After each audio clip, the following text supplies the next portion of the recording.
J'essaie d'enregistrer. Maintenant, peut-être que ça va rien donner. Peut-être que ça va donner des choses. On ne sait pas. On va voir. Bonsoir, Dan. Bonsoir.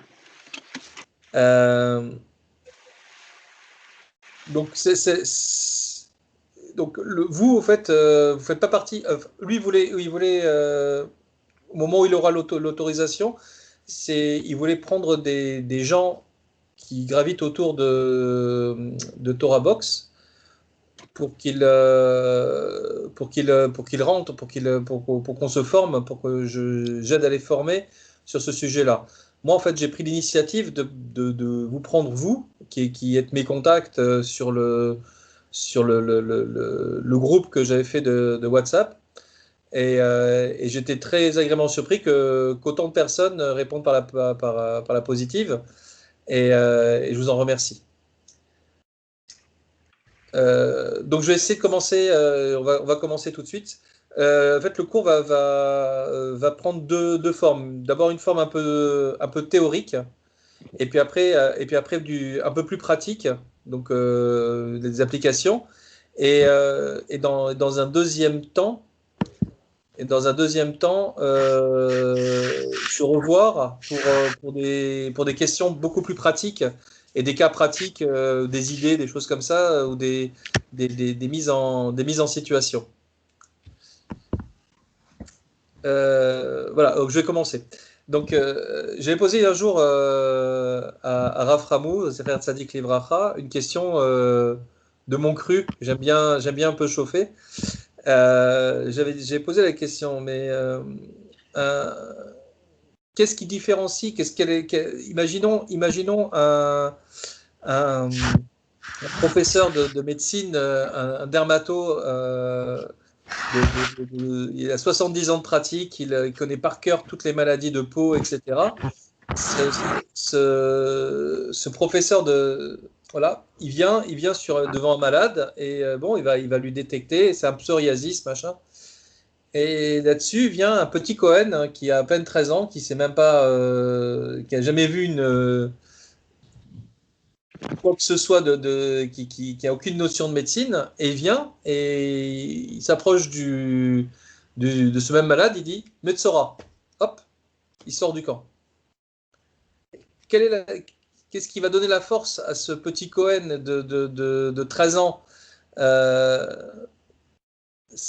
normalement, on aurait dû donner la capacité aux médecins, aux rofim, aux spécialistes de faire, de pouvoir analyser ce que c'est un Metzora.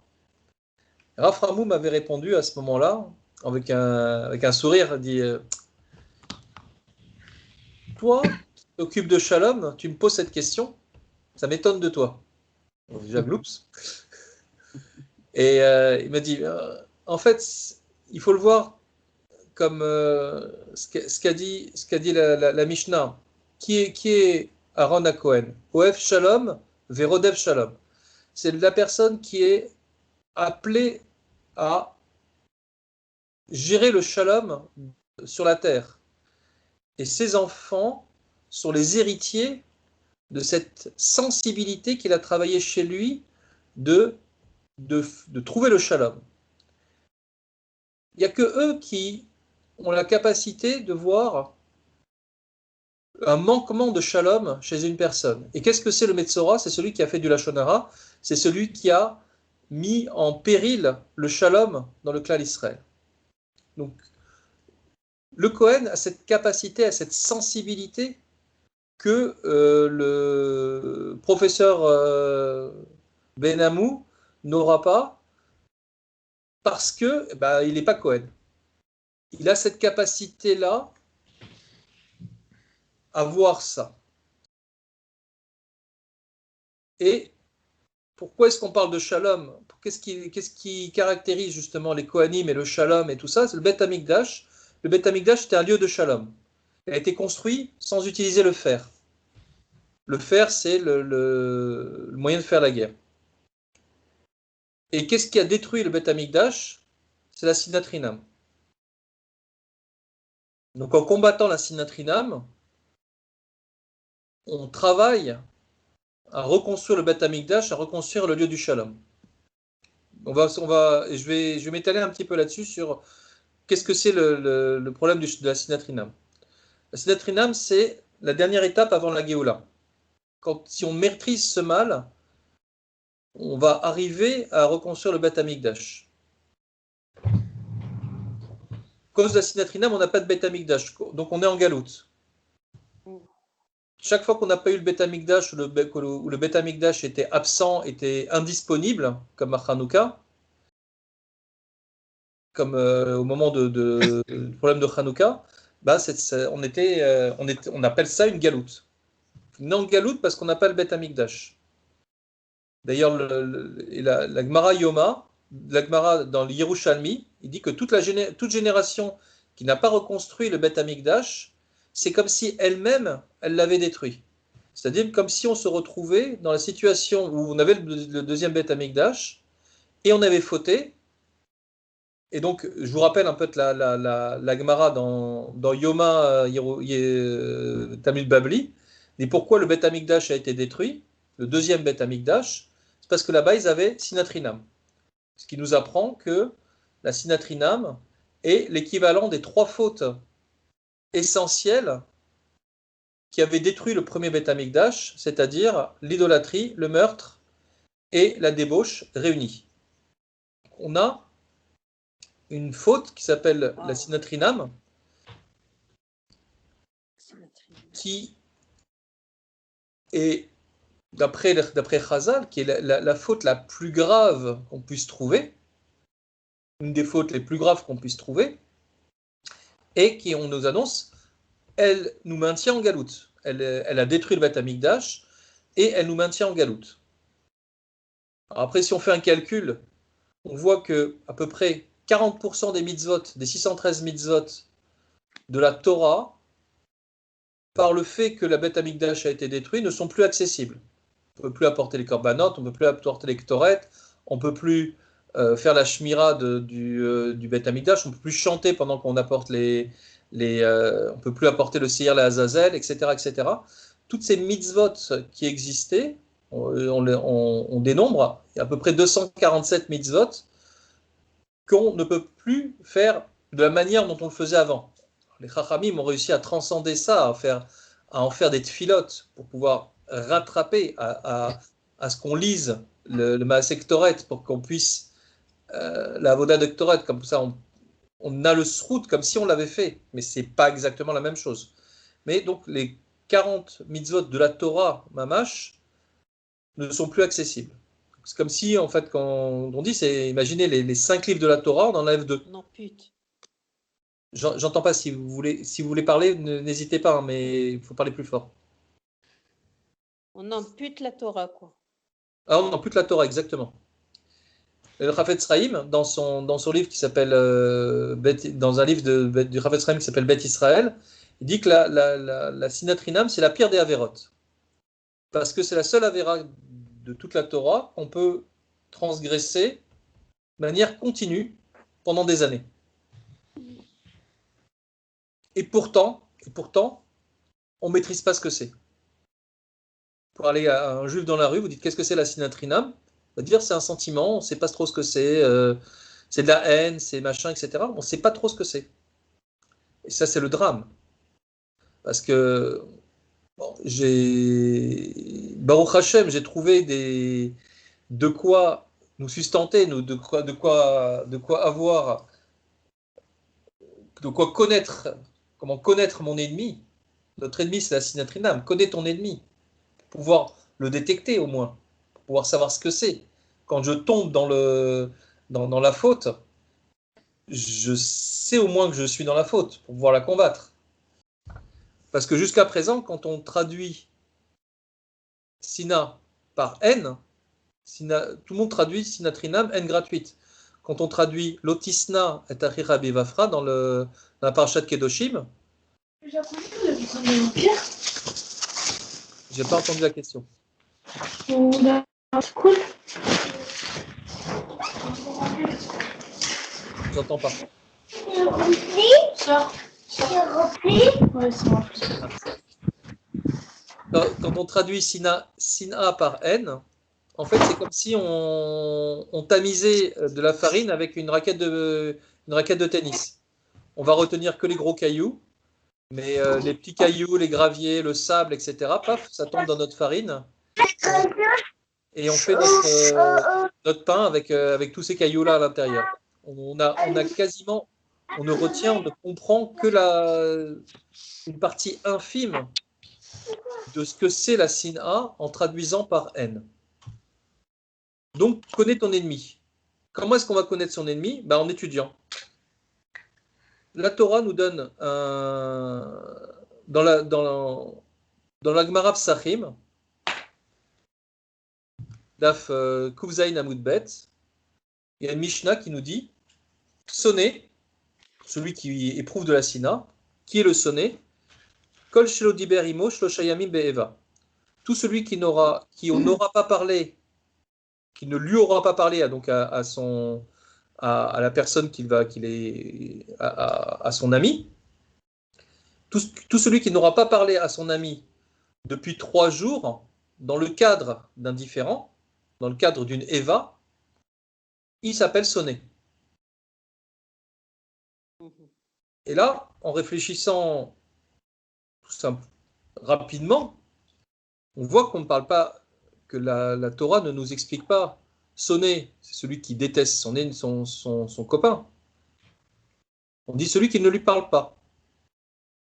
Quand il ne lui parle pas, ça veut dire qu'il est en froid, qu'il est fâché, qu'il est énervé après lui. Quand on est énervé, on a du mal à parler à l'autre.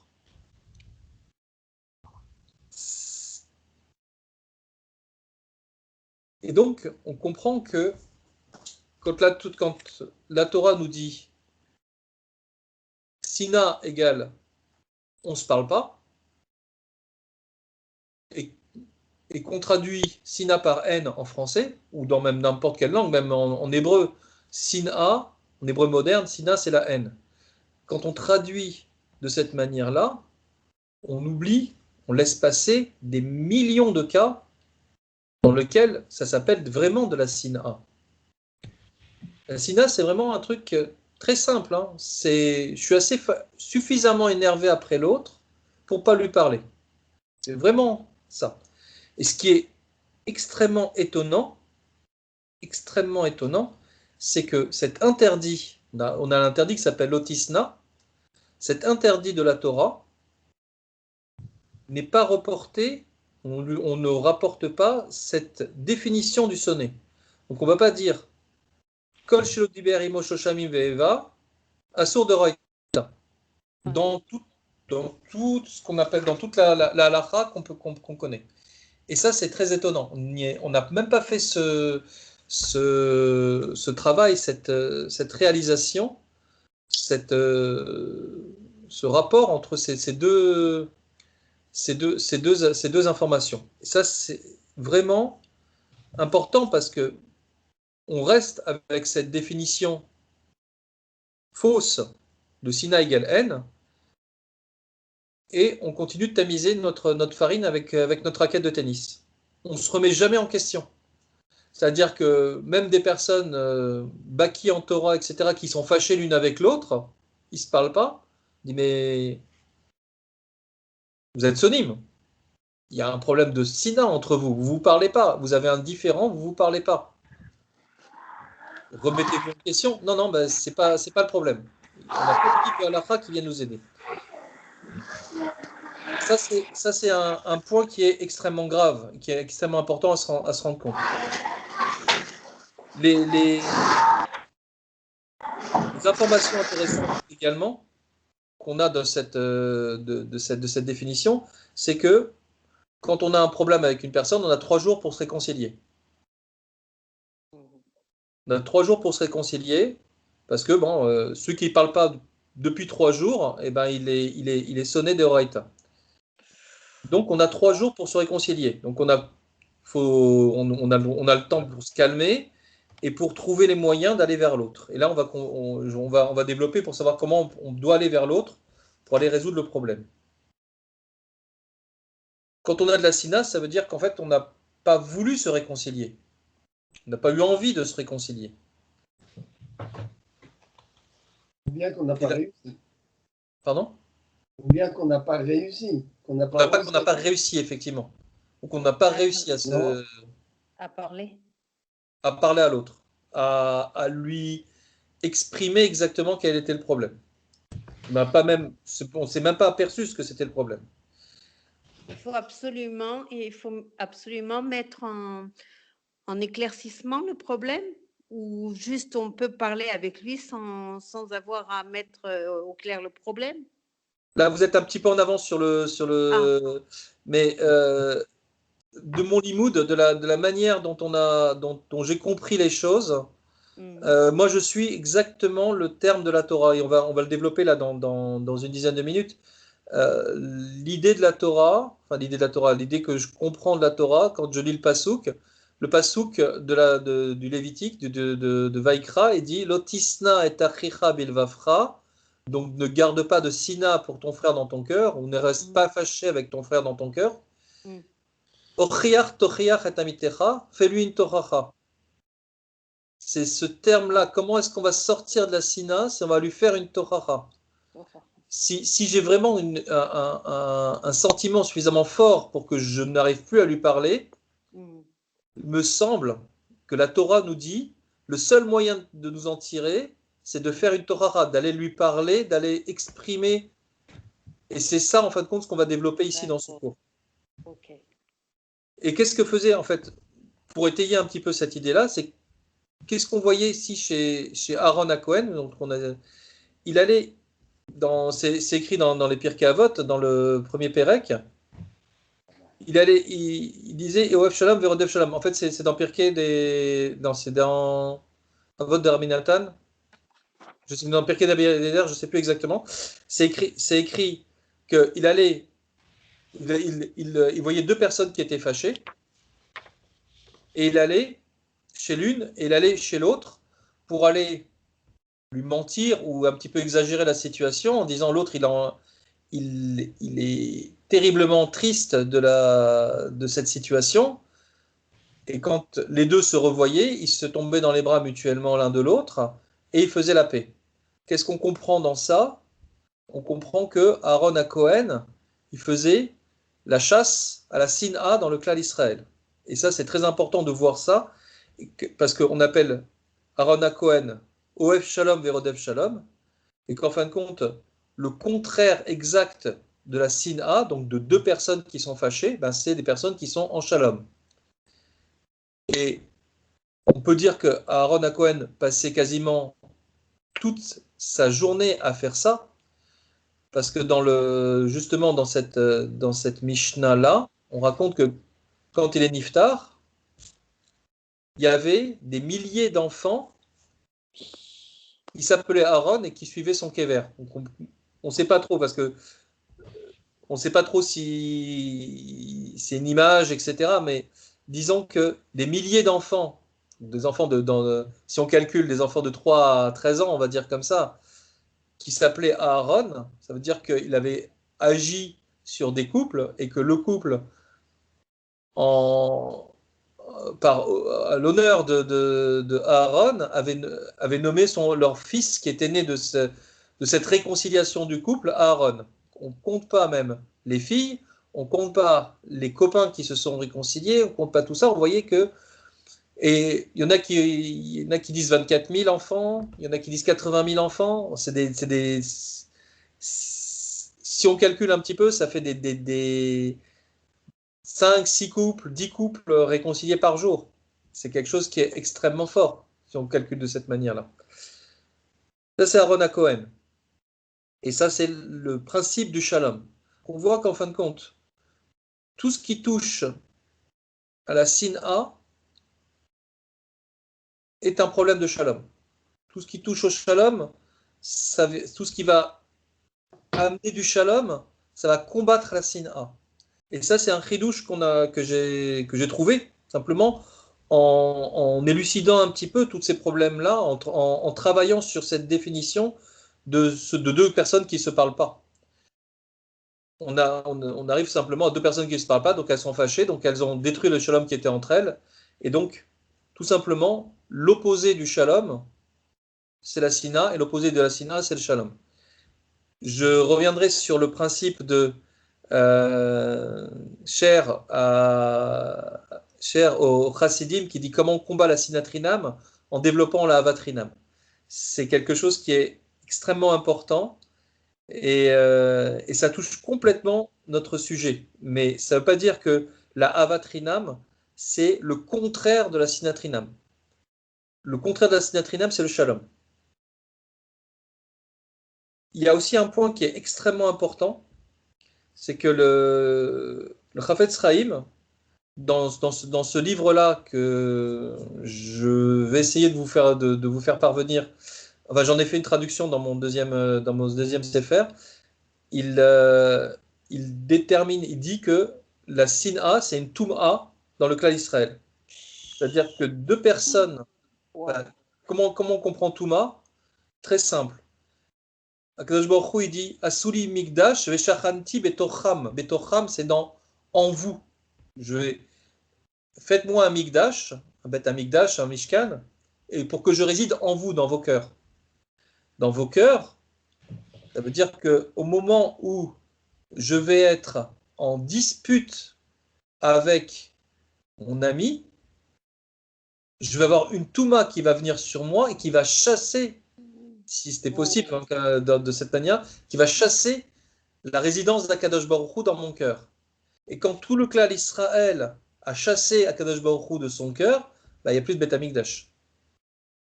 Voilà comment on comprend cette idée-là. Donc, comprendre également, ça c'est un point important, un argument important, que quand il y a deux personnes qui sont fâchées, il n'y en a pas un qui a tort, l'autre qui a raison, c'est ma faute, c'est sa faute, etc. Finalement, vous êtes fâchés l'un avec l'autre, vous êtes en shoot-foot, vous êtes associés dans une touma sur le clan d'Israël. Donc, vous mettez toute l'énergie pour résoudre le problème. Et finalement, en fin de compte, dans l'idée, c'est que quand on dit l'otisna et achecha bilvafra, en fin de compte, on est en train de dire, c'est-à-dire, ne soyez jamais fâchés avec votre frère. Ça veut dire que le clan d'Israël, on a une mitzvah d'être tout le temps en shalom avec son frère, d'être tout le temps, de n'être jamais en dispute. On a 3 jours pour se réconcilier. On est très loin du compte. Mais c'est l'idée qui est là, c'est que le peuple juif, c'est un peuple du shalom. C'est le peuple sans dispute. Dans la définition parfaite, évidemment. Je veux dire un truc, je l'ai oublié. J'espère que ça va revenir. C'est extrêmement, c'était important. Donc, ce qui est à comprendre ici, c'est que deux personnes fâchées, c'est un danger pour tout le clan d'Israël. C'est un danger parce que, comme le dit Chafetz Chaim, c'est une touma dans le clan d'Israël, mais qu'est-ce que ça veut dire? C'est que ça entraîne l'entourage. Tous ceux qui le touchent, entre guillemets, ils l'entraînent dans leur touma. Ils entraînent l'entourage à être fâché avec l'autre. Et là, mais que dès que ces deux personnes-là se réconcilient, ben, tout s'arrête. C'est-à-dire je peux donner l'exemple par exemple, dans une choule, il y a deux personnes qui sont fâchées. Ben, il y a une partie de la choule qui va être pour Shimon, il y a une partie de la choule qui va être pour Lévi, et ils vont se fâcher, ils vont même plus parler, la moitié de la choule va plus parler à l'autre moitié de la choule. Des fois même, les choules vont se séparer en deux, vous connaissez les cas, il y a des cas qui existent. Comment est-ce qu'on arrête ce problème? C'est que Shimon et Lévi se réconcilient. Et là, tout s'arrête. Comme si le Yetzara, c'était un gros ballon de baudruche, et paf, la réconciliation, une petite épingle, pouf, le ballon explose. En fait, finalement, c'est que de la baudruche, hein. C'est de l'air, c'est du vent, ça sert à rien. Mais c'est le danger, c'est que tout le monde fait des avérotes dont ils ne se rendent même pas compte de la portée. En fait, il suffit de vouloir arrêter le conflit. Que les deux protagonistes veuillent arrêter le conflit et puissent être aidés. Et on va voir comment. Ils peuvent pas, enfin, faut argumenter chez ces gens-là, chez les gens qui sont en difficulté comme ça. Ils ne pouvaient pas continuer à vous comporter comme des mangeurs de cochons. C'est un terme qui est utilisé par le Chafetz Chaim. C'est vraiment cette idée-là de dire que on fait une faute de Horaïta de manière continue. Celui qui va essayer, il a une chance de pas réussir, mais il a une chance de réussir. Mais celui qui va jamais essayer, il a perdu d'avance. Celui qui combat pas, il ne. Donc comment stopper la sina? On l'a dit tout à l'heure, c'est il faut produire une toracha. Il faut réussir à produire une toracha. C'est appliquer exactement ce que nous demande la Torah. C'est-à-dire faire accepter à l'autre d'écouter ce que j'ai à lui dire et de s'exprimer. Et préparer sa tochacha, la phrase qu'on va lui dire, ou l'élaboration de la situation dans les règles de l'art, il faut préparer l'échange. Donc en fin de compte, c'est ce qui va nous arriver à nous, qui pourrions nous mêler un petit peu des histoires des autres, d'essayer de rétablir le shalom chez les gens. Qu'est-ce qui va se passer? Il y a une personne qui s'est inscrite sur le site, Monsieur Shimon, qui s'est inscrit sur le site. J'ai un problème avec Lévi et j'aimerais bien faire la paix avec lui. Il exprime le fait qu'il veut faire la paix. Oui, c'est comme ça. C'est les gens qui se sont inscrits sur le site et il dit, moi, j'aimerais bien faire la paix. Voilà notre point de départ. Mais par contre, Lévi, je ne sais pas dans quel état il est. Je ne sais pas dans quelle idée il est. Donc, on va avoir ses coordonnées. Je ne sais pas trop comment ça va se passer. Mais voilà. Et il voudrait être aidé, en fin de compte. C'est ça la situation dans laquelle on est. C'est cette personne-là voudrait être aidée à rétablir le shalom.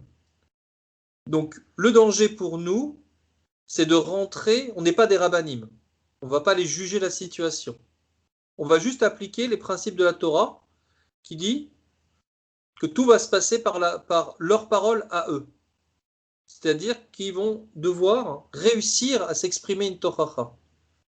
Qu'est-ce que c'est la tochacha? C'est certainement pas comme on le traduit dans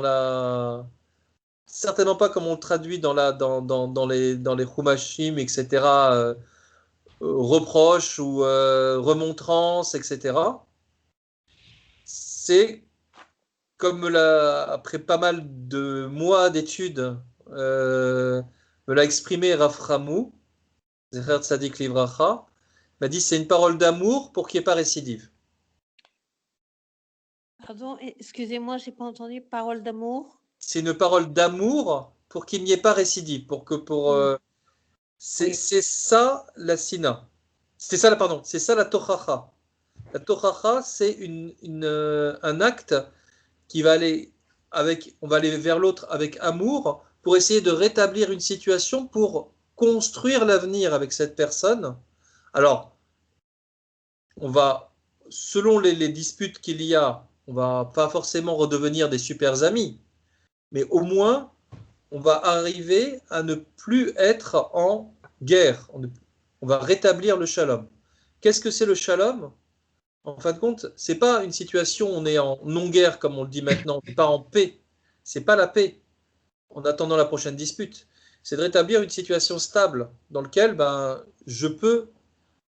cette personne-là, je peux aller lui demander un service sans me restreindre. Je suis une personne, c'est mon voisin, je peux aller lui demander un œuf, je peux lui demander un marteau, et c'est pas quelque chose je suis pas restreint, je n'ai pas peur d'aller lui demander ça. C'est-à-dire que je suis vraiment en shalom avec lui. Bon, c'est pas le meilleur de mes amis, mais je n'hésite pas à le saluer dans la rue. On va pas se tomber dans les bras l'un de l'autre, mais voilà. C'est ça l'idée du shalom. Le shalom, c'est pas forcément j'ai pas une mitzvah d'être ami avec tous les juifs du monde. Il y a des juifs dont le contact ne m'est pas intéressant. J'ai pas intérêt à être copain avec ces gens-là, avec certaines personnes, et c'est pas une mitzvah d'être copain avec eux. Par contre, c'est une mitzvah de ne pas être en conflit.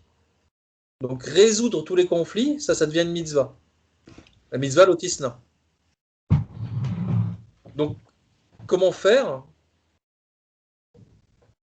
C'est réussir à se parler, mais sans hypocrisie, évidemment. Donc, la grosse difficulté qui va être notre travail, c'est de convaincre l'autre partie qu'il est nécessaire de se parler, sans hypocrisie. Et ça, c'est la grosse difficulté.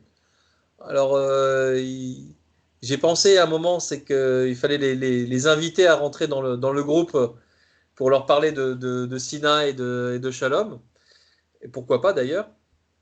Mais dans un premier temps, peut-être essayer de les convaincre, de dire que la situation est impossible, elle ne doit pas perdurer. Il faut réussir à se parler. Il faut réussir à évoquer le problème après ce qui se passe.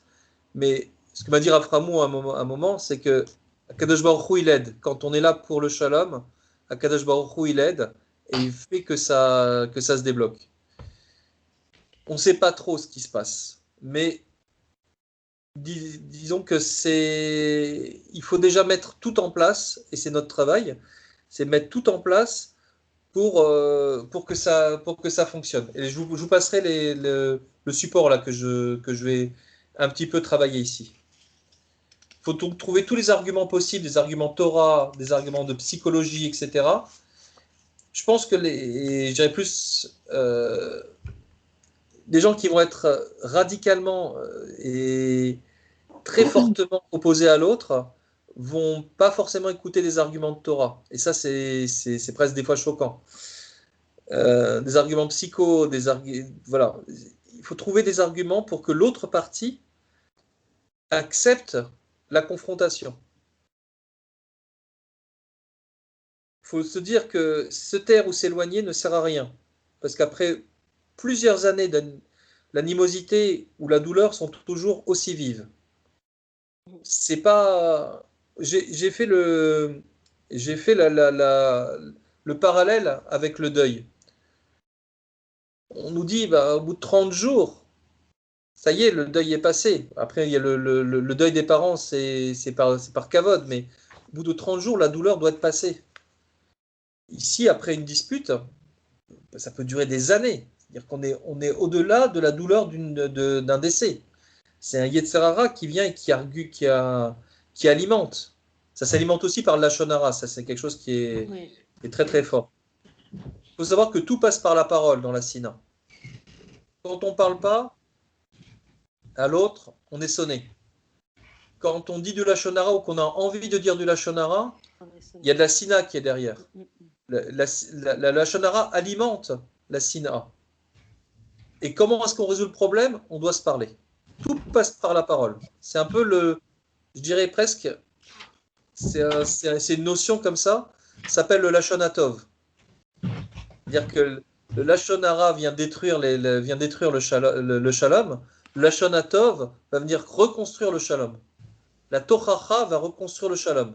La manière de se parler, c'est pour ça que c'est extrêmement important de savoir ce que c'est une Tochacha. Les notions, les techniques qu'on va devoir mettre en place dans la Tochacha, c'est une parole d'amour, une parole de shalom pour reconstruire quelque chose. Ça, c'est quelque chose qui va qui reconstruit le clan d'Israël. Et ça, c'est important. Et c'est ça que j'appelle, moi, la Ahavat Rinam. C'est-à-dire qu'une personne qui m'a agressé, ma propension, mon réflexe, c'est de m'éloigner de lui, d'arrêter, de couper tous les liens, etc. La Torah dit non, va vers lui et va lui dire un mot d'amour, va lui dire une tochacha, va lui dire un mot d'amour pour reconstruire quelque chose. Ça, c'est de l'amour gratuit. L'amour, j'en voulais pas, moi, de cet amour-là. Je veux m'éloigner de cette personne. Non. Le Baruch Hu dit va vers l'autre et va lui parler. Donc, la base, ce qu'il faudra, peut-être que je vais vous envoyer par WhatsApp le formulaire que je suis en train de lire. Ça sera peut-être plus sympa.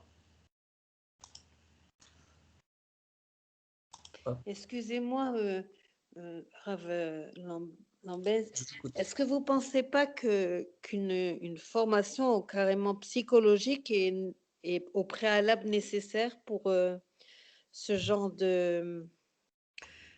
Je ne pense pas. J'ai bien entendu votre question. Je ne pense pas parce qu'en fin de compte, on n'a pas besoin d'avoir cette. Nous, on essaye d'appliquer presque bêtement cette Torah. On nous a dit, bah, on va juste vous demander de former. On va avoir trois choses, quatre étapes en fin de compte. Convaincre l'autre partie. Il n'y a pas besoin de psychologie, il y a des arguments à donner. Après, on se plante, ça, on va se planter, on va pas y arriver du premier coup. Ça, on est des novices sur ce sujet-là. Oui. Mais c'est ça l'idée, mais c'est pas grave. Mais connaître des arguments. Oui. Ensuite, il faut aider chaque partie à élaborer sa Torah. Ça, il n'y a pas besoin de psychologie, c'est à eux de faire le travail. Nous, on est juste là pour les guider et pour leur donner des... Après, il faut qu'il y ait une confrontation qui soit faite. Confrontation, j'aime pas trop ce mot, mais parce que c'est pas une confrontation, ça donne une idée de conflit, quoi. Mais préparer l'entretien qu'il va y avoir. Un vis-à-vis peut-être. Un vis-à-vis. Oui. Et après, travailler sur le shalom. Mais c'est vraiment, ça se passe en 4 étapes et c'est vraiment dans ce sens-là. Et on n'a pas besoin d'être ni psychologue, ni technicien, ni quoi que ce soit. On a presque, globalement, leurs problèmes ne m'intéressent pas. C'est ça qui est. C'est ça le chidouche en fait dans l'histoire. C'est-à-dire que j'ai pas besoin de rentrer dans il a pensé comme ci, il a pensé comme ça, etc. Mon but à moi, c'est de leur faire élaborer une Torah. C'est qu'ils puissent. Qu'ils reprennent connexion. Oui, qu'ils reprennent connexion et qu'ils puissent se parler, mais dans le bon sens. C'est-à-dire pas dans le sens où je vais te reprocher ça et tu m'as fait ci, etc. Le Sefer Zichronot n'est pas intéressant. Rappeler les fautes des uns et des autres n'est pas intéressant. C'est y aller dans un sens positif, dans un sens je veux reconstruire quelque chose avec toi. C'est vraiment ça. Et presque leur problème, il ne va même pas nous impressionner. On va écouter le problème parce qu'on est poli, mais globalement, leur problème reste leur problème. C'est que du Yetzer Hara. Enfin, globalement, il faut écouter ça comme si c'était du Yetzer Hara. Il peut être très très grave leur problème. Moi, j'ai comme exemple, ça va être terrible d'en entendre, quoi. J'imagine un garçon qui a quitté qui est devenu, qui était dans une famille religieuse, froum, qui a quitté la famille, qui est devenu chas v'shalom homosexuel et qui veut se réconcilier avec sa famille. Chas v'shalom. Je me donne dans une situation complètement folle. Et la famille a fait kriya, etc. sur ce garçon-là. Et comment et c'est pas à moi de juger. Qu'est-ce qu'il a fait lui? Qu'est-ce qu'ils ont fait eux? On peut pas juger les gens. Il y a une Mishnah qui dit on n'a pas le droit de juger la personne si on n'était pas dans sa situation exacte. Donc impossible de juger les gens. Donc je ne me mettrai pas à la place de ce garçon-là pour savoir qu'est-ce qui a fait qu'il est devenu comme ça, et je ne me mettrai pas à la place de la famille pour savoir qu'est-ce qui a pu se passer pour que son garçon soit ça, et pourquoi ils l'ont rejeté à ce point-là avec violence, etc. C'est pas mon problème.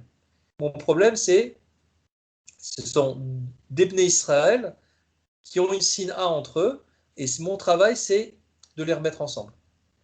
Mon travail, c'est juste ça. Presque leur problème là, justement, j'essaie sur ce cas théorique, voilà, c'est peut-être sur ce cas, dans les prochaines fois où on va se voir, peut-être nous donner des cas théoriques ou des cas pratiques d'ailleurs, sur comment élaborer une Torah, etc. Comment est-ce que ces personnes-là vont pouvoir se revoir déjà, essayer d'argumenter pour moi, la plus difficile, c'est vraiment d'aller, pour moi, c'est d'aller vers la famille qui a rejeté le garçon, de dire, il faut que vous alliez parler avec ce garçon. Il faut que vous puissiez lui dire toute la honte que vous avez eue, enfin, Oui, pas forcément toute la honte, mais oui. comment est-ce qu'on peut, on peut reconstruire, réfléchir, comment est-ce qu'on peut reconstruire, on peut recréer une relation entre vous et votre fils.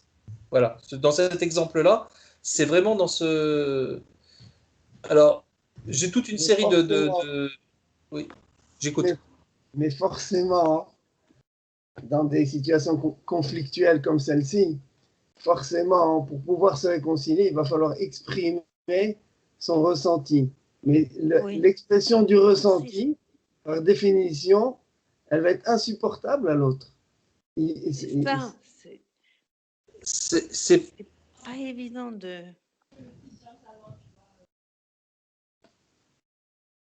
c'est évident que c'est insupportable à l'autre. Et c'est évident que ça va être très difficile à entendre et tout ça.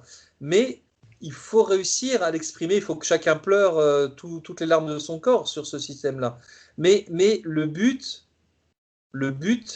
c'est de dire effectivement ce qu'on a ressenti. C'est de...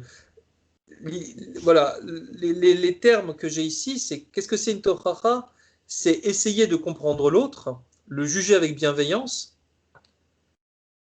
être une parole d'amour, être évoqué et privé, être évoqué en privé et dans le calme, clarifier le problème, construire l'avenir et proposer des solutions et ne jamais reprocher.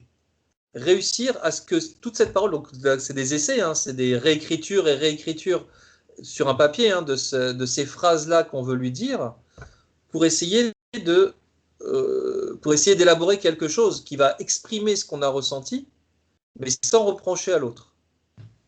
Ça, c'est la grosse On difficulté, reproche, effectivement. ça Mais, c'est... Ouais. mais donc en sans fait, jamais reprocher, Non, on effectivement. reproche, mais sinon on n'aura pas sorti en vérité ce qui se passe à l'intérieur. Non, parce que si j'exprime ce que j'ai ressenti, je Oui. reproche pas à l'autre. Je dis, j'ai eu de la Ah, honte, j'ai eu j'ai de la peine, senti, ça m'a... oui, le langage de ce qu'on ressent, pas de ce que tu m'as fait, de ce Voilà. qu'on ressent. Il y a une dame un jour qui a très bien dit la chose, c'est elle dit le tu. C'est-à-dire, si je Pas dis tu. tu m'as fait ça, Oui. je te détruis. Et voilà, c'est ces idées-là qu'il faut travailler et qu'il faut réussir à élaborer. Voilà. La donc en Torah, fait, elle doit vraiment prendre toute ces points-là que j'ai élaborés. donc en Vraiment, fait, si, en fait, on va devoir pas uniquement accompagner ces personnes, mais leur apprendre à communiquer différemment. Exact. Ouais. pas Mais ça, communiquer différemment. c'est déjà une grosse entreprise. Je ne sais pas si c'est communiquer différemment. C'est juste exprimer leur douleur selon ces règles-là. C'est Rien pas... que déjà apprendre à ne pas utiliser le tu, mais le je, et Ouais. exprimer son ressenti sans accuser, rien que déjà ça, hein, c'est une. Pour apprendre à le faire, c'est un gros morceau.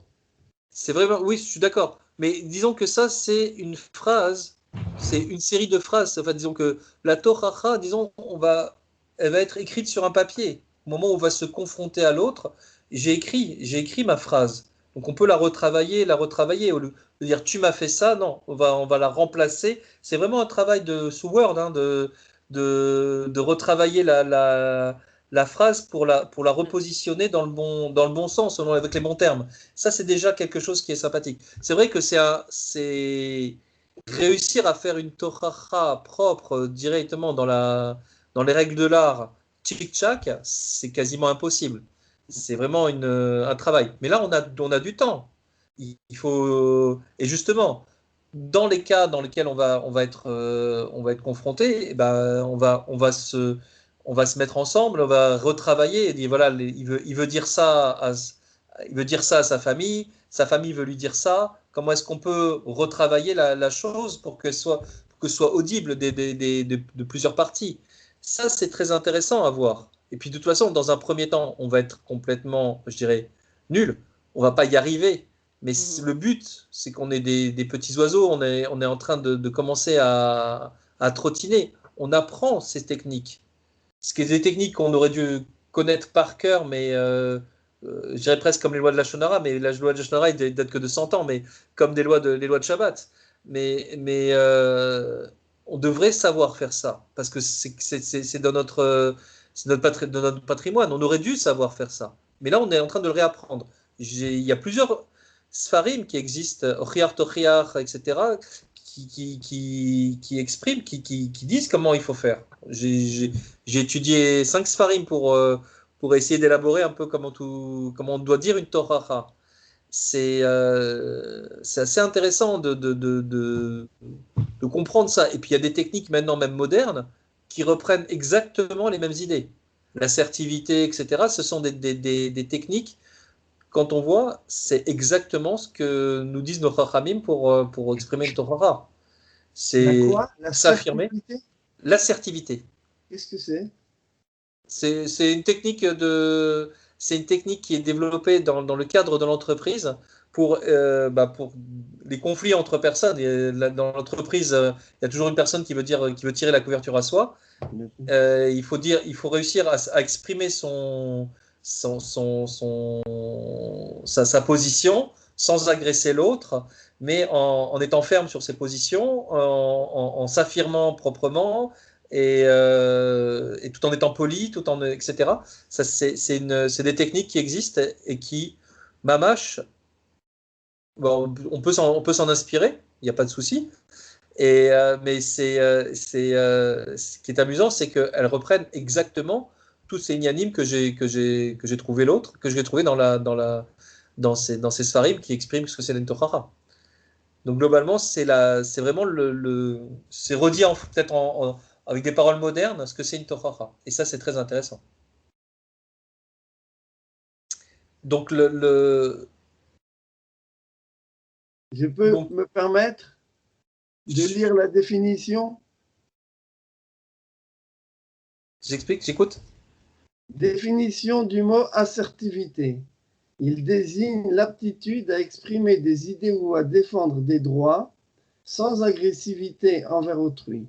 C'est une technique de communication qui vise à convaincre un interlocuteur sans bousculer ses certitudes, ni le mettre dans une situation inconfortable. Elle est bien. Elle est très bien, cette définition. Et Mamash, vous regardez sur Internet assertivité, vous allez voir trouver plein de techniques et c'est extrêmement important. Donc, donc on a passé un peu rapidement l'idée de convaincre l'autre partie. Ça va être la chose la plus difficile. Et là, peut-être, il faut être un petit peu psychologue ou un petit peu roublard ou un petit peu fin avec les personnes, savoir jouer sur la fibre sentimentale, savoir jouer sur la fibre Torah. Je ne sais pas, il faudra connaître bien la personne en face pour pouvoir l'amener. Mais déjà, ça c'est quand même un sujet intéressant. De voir, le convaincre, tout ce qu'on a dit quasiment dans ce qu'on s'est dit là à l'instant là. Donc les idées que quand on est en dispute avec quelqu'un, c'est pas lui qui a tort. C'est tous les deux vous avez tort, tous les deux vous avez amené une sina dans le clan d'Israël. Mais quelque part, ne juge pas l'autre parce que lui il a raison de son point de vue et toi tu as raison de ton point de vue. Donc vous avez tort et raison tous les deux. Mais l'idée, c'est de se dire, voilà, il faut essayer de tenter pardonner, essayer d'essayer d'éviter d'alimenter par du lachonara. Ça, c'est le gros écueil. Voilà, il faut essayer de construire l'avenir. Il faut peut-être lui demander aussi des explications. Et après, il faut, dans cette idée-là, voilà, une fois qu'on a réussi à convaincre l'autre partie qu'il faut aller se confronter à l'autre, qu'il faut aller avoir une discussion avec l'autre, il faut les aider à proposer, à exprimer leur tochacha. Donc ça, même chose, c'est un travail des deux côtés. Et réussir à faire donc les 7 points là, que j'ai dans le doc là, que je vous ai fait parvenir sur WhatsApp. Donc, tenter de comprendre l'autre, être une parole d'amour, être évoqué en privé, clarifier le problème. Clarifier le problème, c'est vraiment dire ce qu'on a ressenti. Construire l'avenir, proposer des solutions afin d'éviter la récidive et ne jamais reprocher. Et ensuite, une fois qu'on a ça, que tout le monde est prêt, préparer la confrontation. Préparer l'entretien en fait, des deux personnes. Nous, on pourrait être éventuellement présent, mais pas forcément. Il y a besoin peut-être d'un médiateur, un rave, une personne, un ami commun, etc. Mais l'idée, c'est voilà, se reparler, se rencontrer, se reparler. Autour d'un café, dans un restaurant, etc. Au calme. Vaut mieux que ce soit chez l'un ou chez l'autre. En dehors. Ou en dehors, dans un cadre neutre, effectivement. Oui. Dans une atmosphère détendue, avec du temps devant soi. On ne peut pas se prendre une heure, juste, c'est une heure et puis c'est tout. Non, on a toute la soirée. On évoquera les problèmes. Si on évoque les problèmes, c'est dans le but de les résoudre. On ne recherchera pas à critiquer l'autre pour ne pas braquer. On essaiera de tourner ses phrases en reformulant des manières positives. Mais tout ça, c'est dans le parfait. Et moi, je peux vous dire très clairement, j'ai assisté à des confrontations où tous ces règles-là n'étaient pas forcément bien dites, bien faites, n'étaient pas forcément dans la plus pure tradition, on va dire comme ça. Mais pourtant, après, les gens se sont tombés dans les bras l'un de l'autre et c'est voilà, point. Quel est le problème? C'est que tout le problème, c'est de réussir à s'exprimer, réussir à se parler, à se reparler. C'est vraiment réexprimer son amour de l'autre. Franchement, c'est ça le moteur, l'amour de l'autre et la volonté du shalom. Et quand on a réussi à faire ça, disons qu'on a réussi à voilà, les retravailler, pas forcément une confrontation, peut-être une deuxième, une troisième, mais tout le moteur doit être le shalom. Le but, c'est vraiment l'établissement d'un nouvel équilibre dans la relation. Nouvel équilibre. On n'a plus besoin. On va pas se revoir toutes les semaines. On va peut-être se revoir tous les mois ou tous les 6 mois. Mais on a éteint le feu. Ça, c'est vraiment important. Tout ça, je vais conclure comme ça dans un conflit, il faut se poser la question, qu'est-ce que j'ai fait pour le shalom? À chaque instant de sa vie, il faut se dire, qu'est-ce que j'ai fait pour le shalom? Tout ça, c'est dans le but, vraiment, chaque feu qu'on éteint, chaque, chaque, euh, chaque conflit qu'on arrête, c'est vraiment un pas, mais un pas de géant vers la Géoula.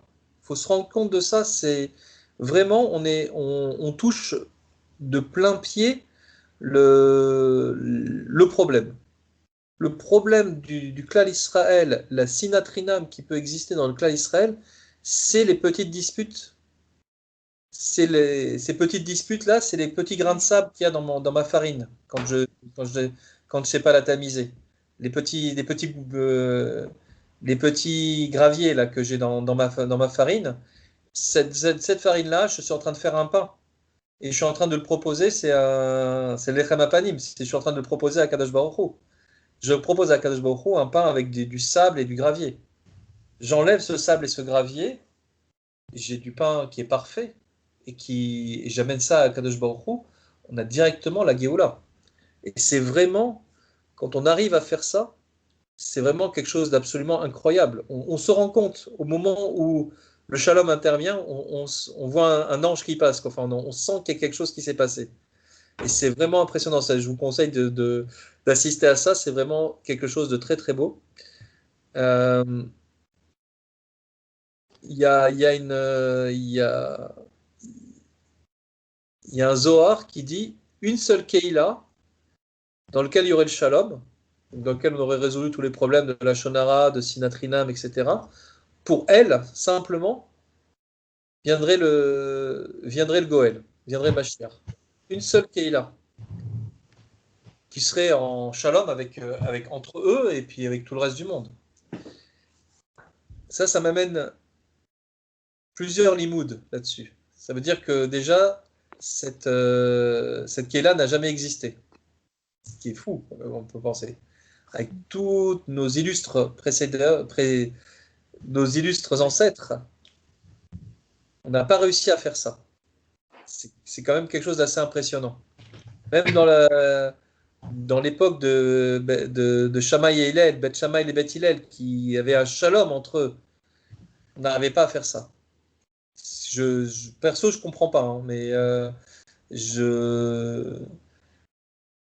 et le deuxième limoud que je prends de ça, c'est qu'en fait, finalement, c'est 10 personnes qui forment cette Kehila. C'est pas forcément des dolim ou quoi que ce soit, c'est 10 personnes, 10 petits juifs. Leur tfila aurait plus de force parce qu'ils sont dans le shalom que toutes les tfilotes de tout le clan d'Israël depuis le démarrage, depuis 2000 ans, depuis 3000 ans. Juste parce qu'ils sont dans le shalom. Pour comprendre la puissance de ce qu'a le shalom dans le clan d'Israël. Là, je m'arrête, j'arrête de parler. Maintenant, je vous écoute si vous avez des questions ou si vous avez des idées de comment on pourrait travailler par la suite sur ce sujet-là. Les travaux pratiques, Moi, je Franck, voudrais je te demande... Ah ben, ok, j'ai rien. Oui, Myriam. Ouais, oui, est-ce que là, quand on parle de Sinatrinam, est-ce que c'est toujours à l'intérieur du peuple, enfin du clan d'Israël, ou c'est aussi avec l'extérieur, enfin les non-juifs? Alors, dans la Torah nous dit Lotisna et Achicha. Achicha, c'est le juif, mais tous les juifs en l'occurrence. Sauf, on exclut éventuellement les apicorsim, les gens qui sont des renégats, connaissent toute la Torah, mais qui l'ont rejetée de manière je donne l'exemple, par exemple, d'un Rosh Yeshiva qui serait devenu curé et qui viendrait faire du prosélytisme, quelque chose comme ça. Donc celui-là, a priori, il est plus mon frère. Mais tous les juifs, même le plus fry des plus fry, c'est toujours mon frère, et c'est ça. Maintenant, quand je vais travailler sur le problème de ne pas faire de disputes et de ne pas faire...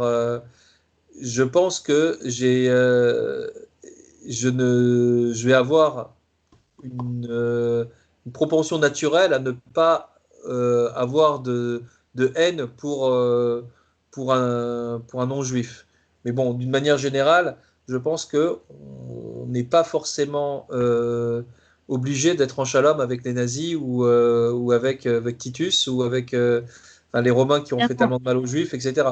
Mais d'une manière générale, quand on est habitué à être dans le shalom, on va être dans le shalom avec tout le monde. Oui, voilà, c'est ça. Ce que je me demande, c'est est-ce que la tendance aussi à haïr, on va dire, quelque part, ceux qui sont anti... il y a comme une vague on va dire, de haine qu'on peut parfois ressentir entre juifs et non-juifs. Est-ce que ça pousse pas aussi voilà, justement à influencer la haine à l'intérieur du peuple juif? Moi, je suis dans l'autre sens. J'ai fait une autre idée qui est terrible, c'est de dire que c'est notre haine, notre sina intérieur, Produit à l'extérieur. qu'Akadosh Baruch Hu nous renvoie, Mida Keneged Mida. Si vous réussissez à vous détester, vous, en interne, voilà, je vous envoie la haine extérieure. C'est un peu difficile à entendre comme ça, mais c'est la solution de l'antisémitisme. Bon, après, il y a la halakha qui dit Esav sonné et Yaakov. Mais sonner, c'est juste, ils se parlent pas, on se parle pas, on se comprend pas presque. Mais Esav sonné et Yaakov, il va rester. Mais l'antisémitisme, d'une manière générale, l'antisémitisme violent, celui qui fait du mal, peut-être en résolvant notre problème interne, on va peut-être, pour moi, sans doute le résoudre en faisant la paix entre nous. Oui. C'est un peu délirant de dire comme ça, mais je pense que Il y a comme ça, mais il n'y a pas dans ce sens. Pardon? Oui, il n'y a pas le Yaakov sonné à Tessav. Oui, effectivement. Moi, j'ai pas. Globalement, faut se rendre compte que le clan d'Israël, c'est le sang du. Enfin, c'est un peu, c'est un peu, c'est un peu présomptueux de dire ça, mais vraiment, on est le sang du monde. C'est-à-dire que s'il nous arrive quelque chose, c'est que quelque part, c'est Akadosh Baruch Hu qui nous l'envoie. C'est pas ça vient pas par hasard. Ça vient pas parce que c'est pas le méchant qui vient et qui prend le bâton pour me frapper. C'est Akadosh Baruch Hu qui donne la force de faire ça. Et pourquoi il m'a frappé? Je dois me poser la question, pourquoi j'ai été frappé? Parce que lui, finalement, il est rien du tout. Il est inexistant. Je prends l'exemple du peuple palestinien. Enfin, peuple, si on peut savoir. C'est un peuple qui n'a jamais existé. Dans l'histoire, il n'y a jamais eu de peuple palestinien. On nous a créé un peuple imaginaire qu'on nous met en face, qu'on va nous donner, on va lui donner toutes les vertus, toutes les machins, on va lui donner une histoire, ce que j'en sais rien, ce qu'on va leur donner, juste pour être en face de nous. Pourquoi? Parce que en fait, même sur notre terre, entre nous, etc., on arrive à se bastonner entre nous. Je me suis rendu compte à un moment de la deuxième intifada, en 2000, quelque chose comme ça, Israël était proche de la guerre civile. Il y avait des dissensions Ashkenaz-Séfarades, il y avait des dissensions Haredi, enfin, il y en a toujours, mais de manière, c'était marqué d'une manière, on sentait qu'il y avait une tension très violente. Et là, qu'est-ce qui s'est passé? Intifada 2. Et je me suis dit, mais ça a éclaté comment? C'est pas eu la guerre interne, on nous a attaqué de l'extérieur. C'est vraiment avec tous les drames qu'il y a eu, hein, mais je voyais quasiment le Yad Hashem dans ce système-là parce que on se désunissait de manière très très forte. Quand le clan Israël il est uni, il gagne les guerres. Quand le clan Israël est désuni, il perd les guerres. C'est pas moi qui invente ça, hein, c'est l'histoire de Shaoul qui perdait les guerres alors que c'était des tzadikim, et au moment de Achav où les Bnei Israël ne disaient pas de la Shonara, où Eliyahu Navi pouvait se cacher tranquillement, tout le peuple, tous les gens qui étaient autour savaient où il était caché, mais personne n'allait faire de la délation, et ben eux ils gagnaient les guerres. C'est comme ça que ça fonctionne. C'est-à-dire que on est les artisans de notre. C'est Akadosh Baruch Hu qui nous envoie des épreuves. Donc l'épreuve de l'antisémitisme, c'est très difficile de dire comme ça. Hein, hein, je suis très mal placé pour le dire, mais j'ai l'impression, moi je pose je ne regarde pas l'histoire, je regarde plutôt la solution de l'histoire. C'est-à-dire que quand le clan Israël sera dans le shalom, de toute façon, tous les problèmes vont se résoudre d'eux-mêmes. Parce qu'au moment où on aura le Beth Amikdash, on aura Mashiach, on aura la Géoula, on aura tout ça. Donc tous les problèmes vont se résoudre. Et c'est ça, en fait, c'est vers ça qu'il faut travailler. L'idée, c'est de se dire, on a deux scénarios. La Gemara dans Sanhedrin, dans Tzadik Zayin, nous dit il y a deux scénarios de la Géoula. Soit Israël fait tchouva et il aura la Géoula, soit Israël fait pas tchouva et à ce moment-là, Hachem va susciter un Meler caché qui est Aman et ils seront obligés de faire tchouva à ce moment-là. Donc il y a deux scénarios. Il y a le fameux. Et quand est-ce qu'il fait ça? Au moment du Ketz, c'est-à-dire au moment où Akadosh Baruch Hu a décidé que c'était la fin des temps et Mashiach va arriver sur un âne et mais pas sur des nuées de gloire. Les deux scénarios, ils sont exactement comme ça. Si Israël a fait de lui-même, il a fait le travail de faire tchouva, de réaliser justement ce shalom, à ce moment-là, la réalisation de Mashiach sera avant son temps, avec une grande révélation, etc. Et si jamais on se laisse conduire un peu par le temps, on se dit, de toute façon, on sera sauvé à un moment donné, on se laisse faire. Là, à ce moment-là, ça se passera de manière très très dure, avec le Ménard caché qui Aman, avec la moindre révélation, parce que Mashiach viendra sur un âne et pas sur des nuées de gloire, etc. Et ça se fera quand Akadosh Baruch Hu aura décidé, c'est-à-dire au moment où, au dernier moment, avant voilà, au niveau de ce qu'on appelle le ketz. Nous, on est capable de faire avancer le ketz par notre action, par notre travail, sur des mitzvot qu'on n'a pas assez travaillé. Il y a un peu plus d'une trentaine d'années maintenant, je me suis dit, mais qu'est-ce qui nous manque pour avoir Mashiach? Qu'est-ce qui nous manque? On voit, il y avait déjà les gens faisaient travail sur soi. Il y a plein de personnes qui faisaient tchouva, qui revenaient Shabbat, Tarata Mishpacha, Kashrut, etc. Il y avait un vent énorme de tchouva. Mais qu'est-ce qui nous manque pour avoir Mashiach maintenant? Ben, le Rav avec lequel j'étudiais à ce moment-là, il m'a dit, ben, il manque Sinatrinam. Sinatrinam, c'est un peu notre talon d'Achille. Tant qu'on n'a pas, c'est vraiment la chose qui empêche le grain de sable qui empêche la machine de se lancer. Pourquoi? Parce que justement, Sinatrinam, c'est une Touma qui empêche le Beth Amikdash. S'il n'y a pas de Beth Amikdash, il ne peut pas y avoir Mashiach. Au contraire, parce que Mashiach, il vient que pour reconstruire Beth Amikdash. Pas que, mais il vient pour reconstruire Beth Amikdash. Et s'il n'est pas en capacité de reconstruire Beth Amikdash, eh ben, il va pas venir. Alors, il y en a qui diront, ben, quand ils viendra, il va faire, euh, comment on dit, il va réconcilier les pères et les fils avec les pères. Les chiffres, les vavotes, albanim, les vanim, mais est-ce que c'est avant, est-ce que c'est après, est-ce qu'il y a besoin de ça avant, est-ce que si on le fait avant, est-ce que ça va se passer mieux? Les rabbinim ils disaient qu'ils viennent, Mashiach, mais que je sois pas là pour le voir. Parce que ça sera tellement dur que je veux pas être là, quoi. Ce qui est un peu fabuleux, quoi. Moi, je préfère être là. J'aimerais bien être là, moi, pour voir ce qui va se passer. Donc, avec cette idée-là, de se dire, on est en train de préparer, de résoudre les problèmes, de résoudre le problème, okay, un grand P du clan Israël qui est les mini-disputes qu'il y a à l'intérieur, peut-être que c'est nous qui allons. Je m'étais posé la question, qu'est-ce qui va faire que nous, notre génération, la génération qui vient ou la future, va faire venir Mashiach et pas la génération de Hillel et Shammai ou de Rabbi Akiva, ou etc. Pourquoi eux, ils n'ont pas fait venir Mashiach et nous, on va faire venir Mashiach? Alors, les réponses, c'est une réponse qui n'est pas du tout satisfaisante, qui dit on est des nains sur les épaules des géants.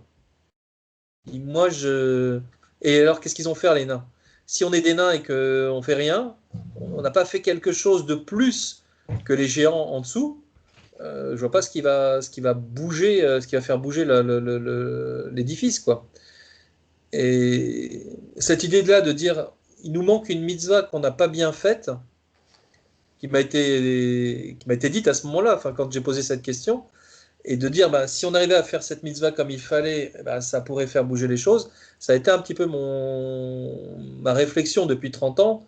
Et puis, et puis grâce à ça, enfin, grâce à cette réflexion de trouver des exemples, d'approfondir, de trouver dans les Kitva Kodesh ce qu'il fallait pour essayer de comprendre ce que c'est cette mitzvah qu'on finalement on ne sait pas faire et qu'on devrait pouvoir faire. Puis en plus, il y a deux mitzvot à l'intérieur. Il y a mitzvah de l'Otisna, qu'on ne connaît pas, qu'on ne maîtrise pas, et mitzvah de Tochacha, qu'on ne connaît pas, qu'on ne maîtrise pas. Et que ces deux mitzvot-là qu'il faudrait travailler, améliorer, se parfaire, et qui vont nous faire bouger, quoi. Est-ce que j'ai répondu à ta question? Bah oui, tout à fait. Par contre, comme outil, comme je t'en avais parlé, l'assertivité, j'y connais pas trop. Mais par contre, j'ai appris pas mal la CNV, la communication non violente. Tu as dû en entendre parler, j'imagine. Parce que ça a l'air tout à fait, ma team, pour ça. D'ailleurs, il existe une médiation qui utilise la CNV. Et ça répond exactement à ce genre de besoin. Et l'expression, de façon, voilà, c'est très clair au niveau des règles et de la façon de faire, c'est une méthode très claire. pour la façon d'exprimer les choses, et aussi en même temps de faire que les gens vont se relier l'un à l'autre en allant jusqu'à l'expression des besoins qui sont communs à tous les êtres humains. C'est-à-dire, les gens se relient justement par des choses qui sont communs. Ils vont tous avoir les mêmes besoins, que ce soit d'amour, d'appartenance ou de paix etc. Et la méthode, en fait, c'est une expression très simple qui est toujours bien sûr dans l'écoute et dans l'expression, et qui va toujours suivre la même structure qui est a priori exposer le fait, parler de façon factuelle d'abord sur la chose qui se passe, et puis derrière ça d'en dire les sentiments, les ressentir vraiment, et d'arriver à dire quels sont les besoins qui sont derrière, et à la fin d'en faire une demande. Bon, après, il y a une communication qui se fait entre les deux. En général, ça se fait au fur et à mesure. Et quand il y a un médiateur au milieu, alors le médiateur, lui, il aide vraiment à ce que les choses elles se fassent en respectant les règles pour que ça reste calme, pour que ça reste vraiment dans ce genre de danse. On appelle ça une danse à base de main. Ouais. On est vraiment dans l'idée. Hein. Il n'y a pas de. Je pense que chaque personne, chaque méthode redit à peu près la même chose. Et en fait, ce qui est beau, en fait, c'est que on va tous dans le même sens. Et c'est ça qui est très intéressant, quoi. Que ce soit l'assertivité, apparemment, de ce que tu veux à la CNV, c'est très, très intéressant aussi. Appliquer ces techniques, c'est pas du tout problématique. Le tout, c'est ça, c'est de pouvoir véritablement exprimer à l'autre son ressenti et d'essayer de vouloir avec amour, enfin, reconstruire l'avenir. C'est tout. Sans intention, il n'y a pas de possibilité de communication. Il faut éveiller cette intention, d'entre les gens. Oui, c'est ça. Alors, justement, est-ce qu'il y a des techniques justement dans la CNV pour que l'autre veuille écouter ou celui qui veut pas écouter veuille écouter? Ça, c'est.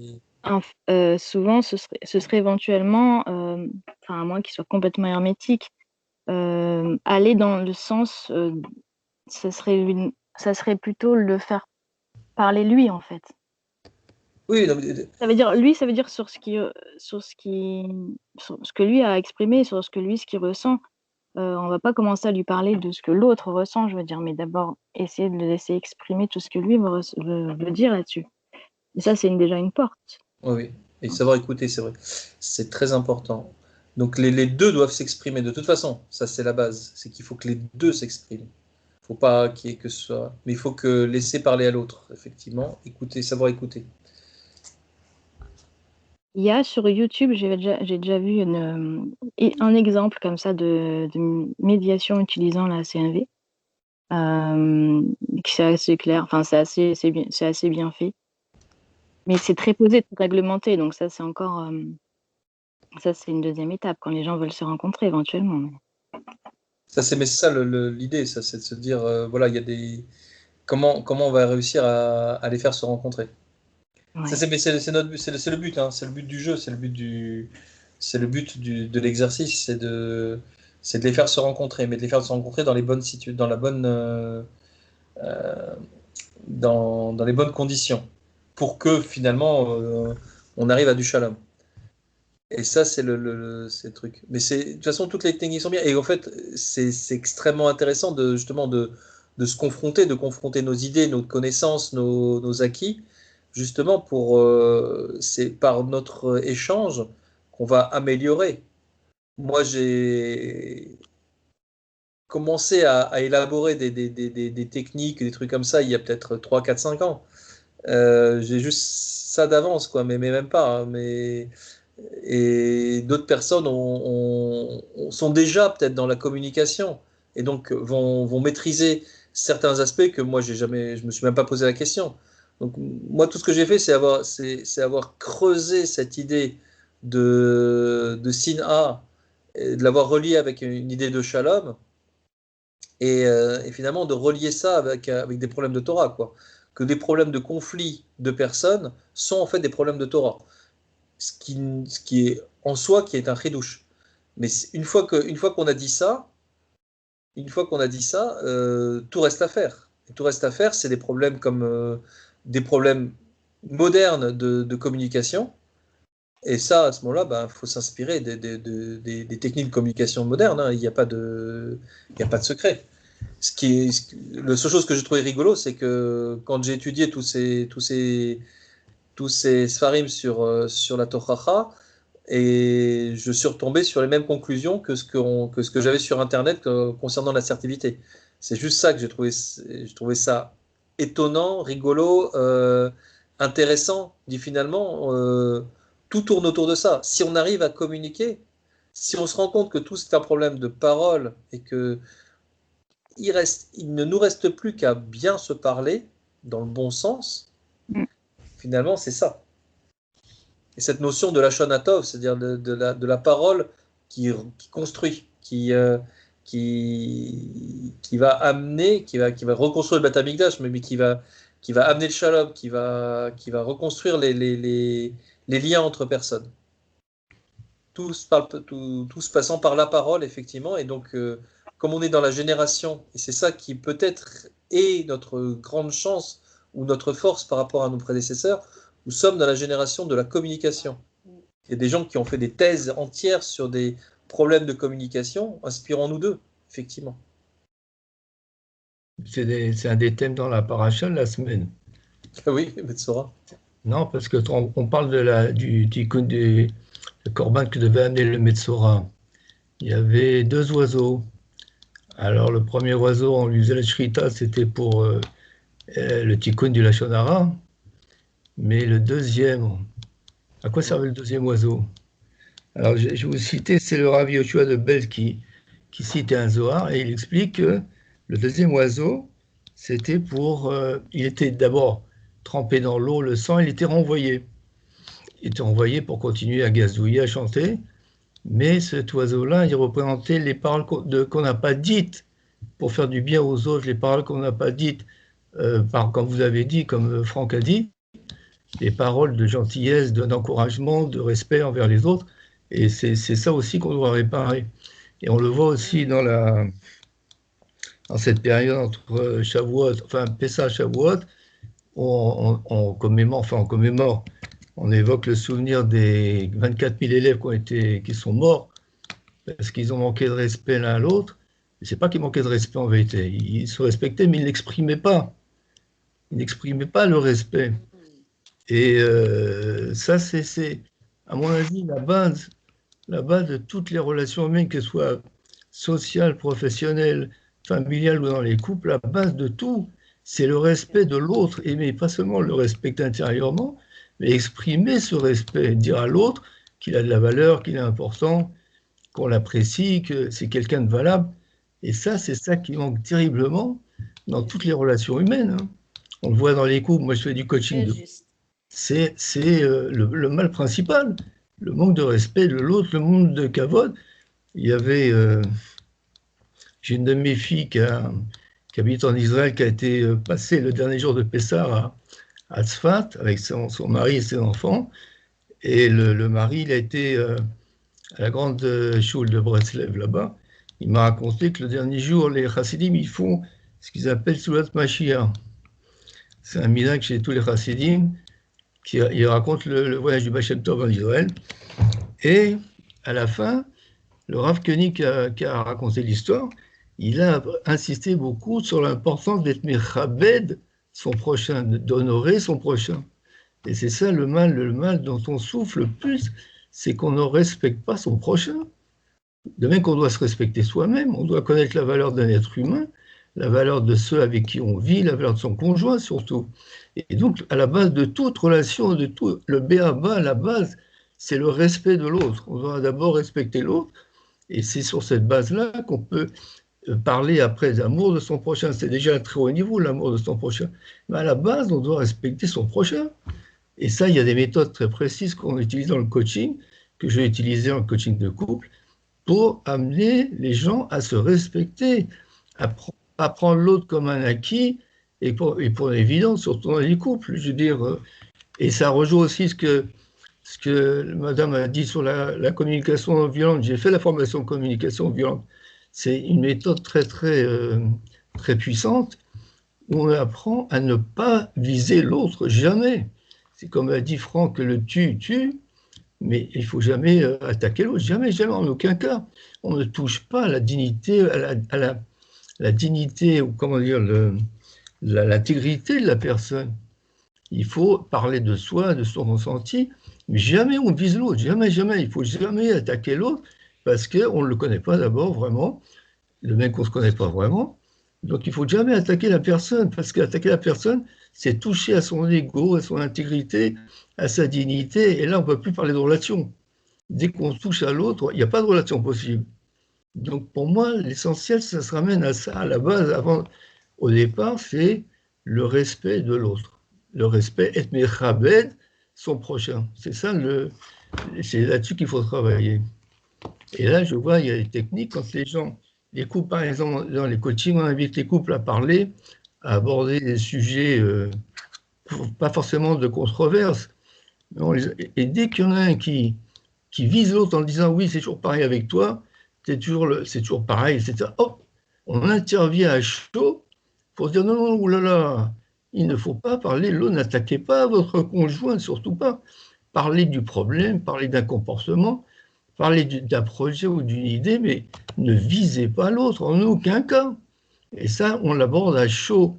Pas après, on leur explique, non, voilà, il ne faut pas faire ça, c'est pas bien, parce que ça reste au niveau intellectuel. C'est à chaud, quand la personne, elle attaque l'autre, on lui dit, oulala, on l'attrape immédiatement, et lui dit, mais attendez, non, non, ça, il ne faut pas faire, surtout pas. Voilà.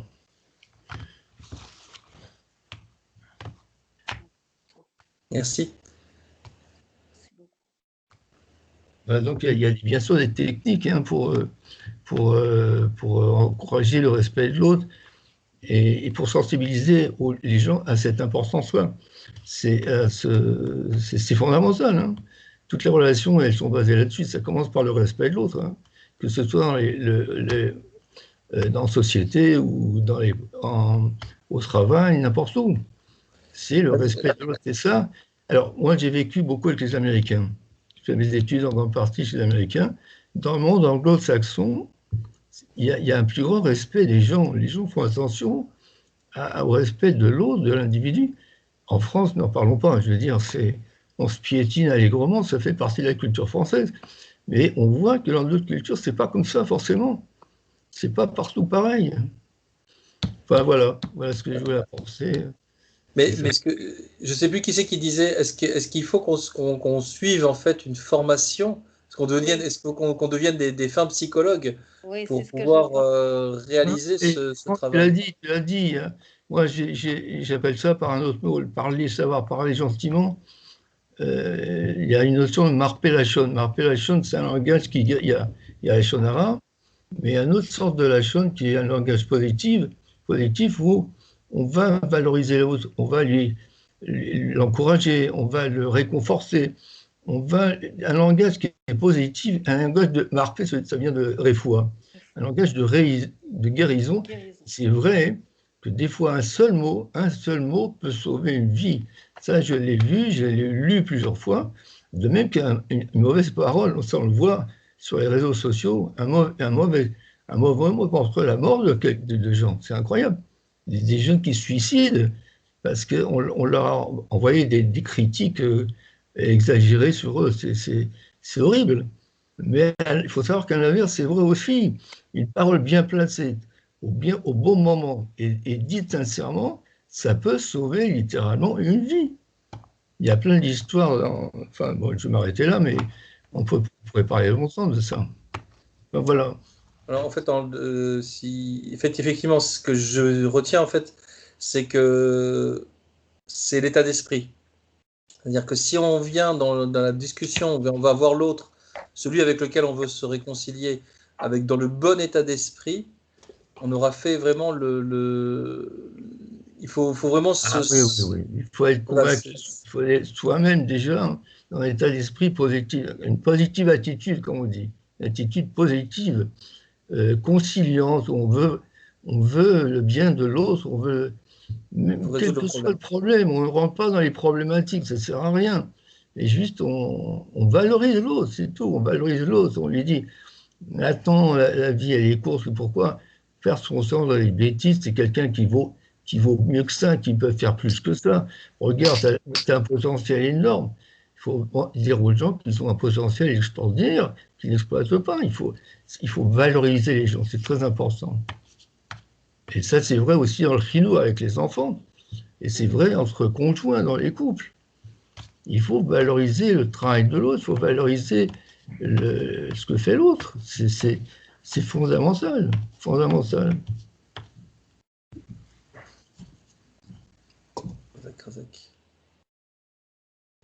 Alors, d'autres personnes veulent intervenir?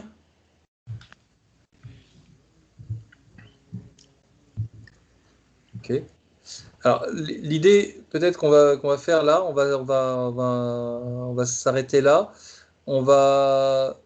Chacun va un petit peu réfléchir de son côté et peut-être va écrire, va nous proposer va garder pour lui enfin, des situations théoriques ou réelles de conflit et on se revoit d'ici peut-être une semaine. Je crois que lundi, ça n'arrange pas beaucoup de gens. Peut-être d'ici 10 jours. Un jeudi soir peut-être ou un mercredi soir, comme vous voulez. Hein. Peut-être on s'accorde. Et on se voit peut-être sur des problèmes réels, comme ça, d'un problème réel ou théorique, sur comment est-ce qu'il faudrait réagir, quelle serait la tohacha, la bonne phrase à dire, etc., pour qu'on puisse nous-mêmes être un peu aguerris à cette technique pour pouvoir la proposer aux autres. C'est-à-dire que si nous, on n'est pas capable de le faire, on ne saura pas forcément l'expliquer aux autres. Et qu'est-ce que vous en pensez? Non, il faut se revoir, hein, il faut reparler, hein, il faut comparer des méthodes et des techniques. Hein. Il faut, alors chacun applique sa technique ou une méthode qu'il connaît. Non, si vous avez des documents que vous pouvez faire passer sur le WhatsApp, qu'on puisse en profiter avec grand plaisir. Ah oui, Et Franck, Oui. les sources thoraïques dont tu parles, qui t'ont amené ben voilà, à comprendre comment faire la tochacha, par exemple, où est-ce que d'abord ça date de quand et c'est explicité où en fait? Globalement, ça tombe bien parce qu'il y en a très peu. C'est terrible. Donc, moi, je me suis inspiré du Rambam Ilchot Deot Perek Vav, qui donne un petit peu toute la base de ça. Le passouk de Torah dans Vaikra 19-17, Vaikra Lotisna et Achicha Bilvafra. La Gemara dans Sanhedrin, c'est une Mishnah qui est dans le Kavzaïn à Moudbet. Donc ça qui dit le Kol Shodiberimo Shlosha Yamim Be'eva. Et je vais vous faire parvenir ma traduction, enfin le texte et ma traduction du Chavetz Chaim du Sefer Avat Israël. Il a écrit un petit Sefer qui s'appelle Bet Israël, dans lequel il y a des conseils pour les Keilot. Et la deuxième partie s'appelle Avat Israël. Il y a 5 prakim sur Sinatrinam.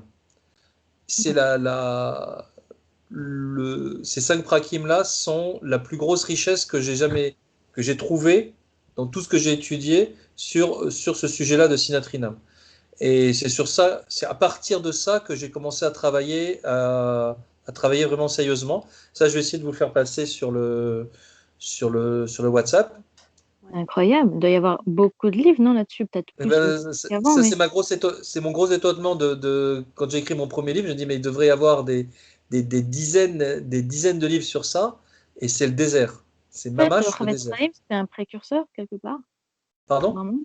Le Chavetz Chaim, c'était un précurseur, c'était vraiment Pourtant, si ça date du Beth Amikdash, enfin, je veux dire, le problème, Oui. c'est étonnant. Mais Oui. j'imagine qu'aujourd'hui, en Israël, ou enfin, même dans le monde entier, il doit y avoir pas mal d'autres de livres écrits là-dessus, peut-être dans d'autres langues et tout. Alors, malheureusement, j'ai acheté tout ce qui se passe. J'ai même lu un livre qui s'appelle La haine gratuite d'un médecin américain, je crois, ou canadien, je ne sais plus.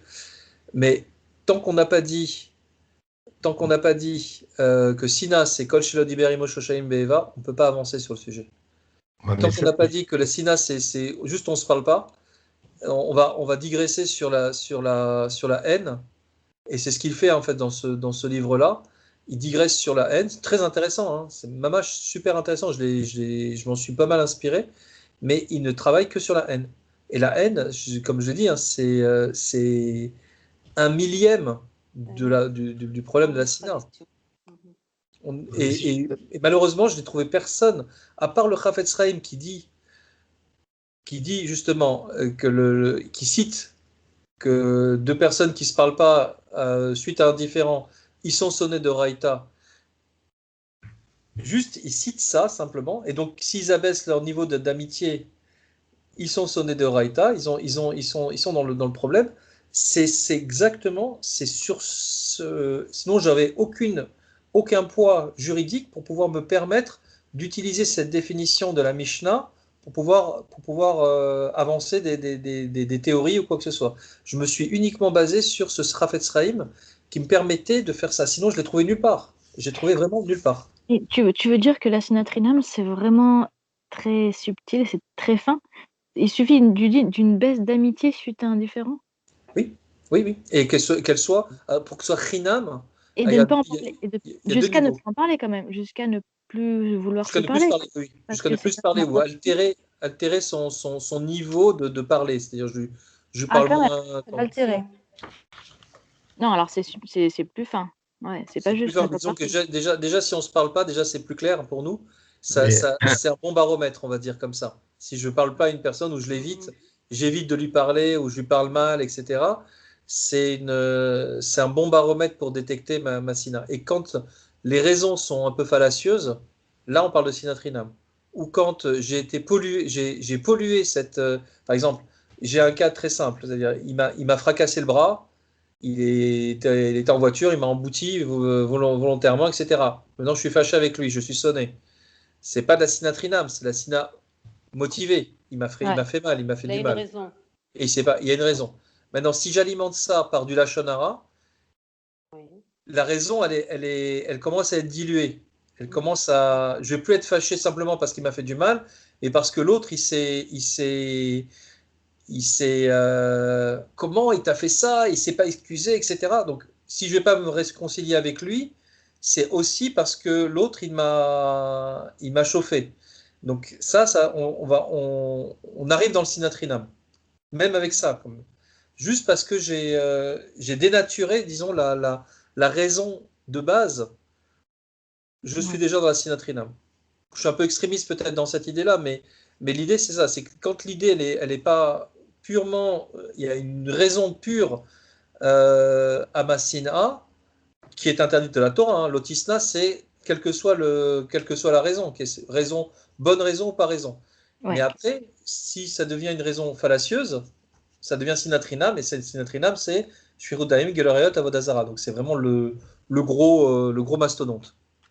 La sina tout court, c'est une sina qui est interdite de la Torah. C'est, comme le dit Chafetz Chaim, c'est quelque chose qu'on peut éprouver pendant des années, mais c'est sina seulement.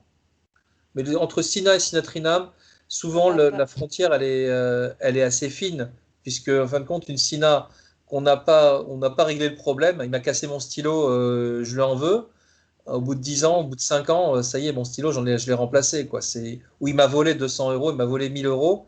Au bout de 10 ans, ces 1000 euros, je les ai avalés. Quoi. Si j'ai encore de l'animosité contre lui, c'est que c'est que je l'ai travaillé, cette animosité. Et que je ne veux pas me réconcilier. Et donc, c'est moi qui l'alimente. Et donc, ça devient vraiment dans ce sens-là, Rinam. Ouais. Et il peut y avoir une sinatrinam sans raison existante du tout à la base. Ah, tout à fait. Tout à fait. Je te donne un exemple très très simple. Mhm. J'aime pas les dentistes parce que j'avais une très belle dentition et que 3-4 dentistes m'ont massacré mes dents. Et donc là, il y a monsieur Lévy, dentiste, qui arrive dans la salle, que je connais pas, mais je sais qu'il est dentiste. Et je vais pas lui parler. Je vais le battre froid parce qu'il est dentiste. Je te fais la même chose en garagiste ou en marocain ou en japonais ou que Et sais-je. ça rentre dans le clal du sinatrinam. C'est un peu Ah, c'est rigolo. complètement. Non, mais C'est exactement ça. c'est fou C'est-à-dire, parce je que vais bon, pas c'est lui un peu parler niais parce comme que ça. C'est pas méchant, quoi. Je veux dire, bon, pas euh, méchant. Je le connais pas en plus, bon.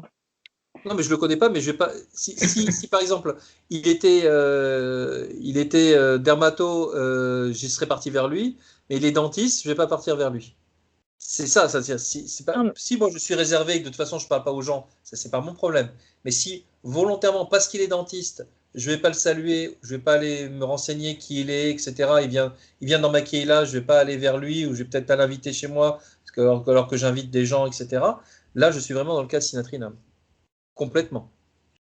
C'est ça, c'est-à-dire si ça est-ce que ça serait modifie, pas catégoriser quelqu'un, enfin, parce que là, c'est un peu comme le racisme, en fait. On l'a catégorisé sans le connaître. tout à fait.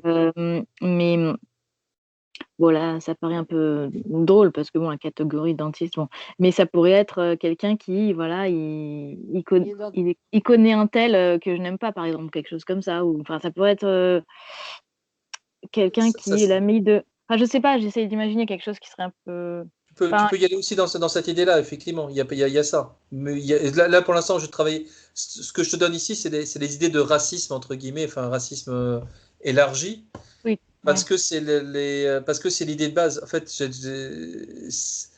presque toute cette histoire-là part d'un chirurgien de Shirav Ganstein qui m'avait dit, qui avait dit dans ce shiur, si on arrivait à trouver un exemple de Sinatrinam dans la vie quotidienne, on pourrait céder à, on pourrait trouver on pourrait démêler un peu la pelote, parce qu'on n'y comprend ouais. pas grand-chose à la Sinatrinam.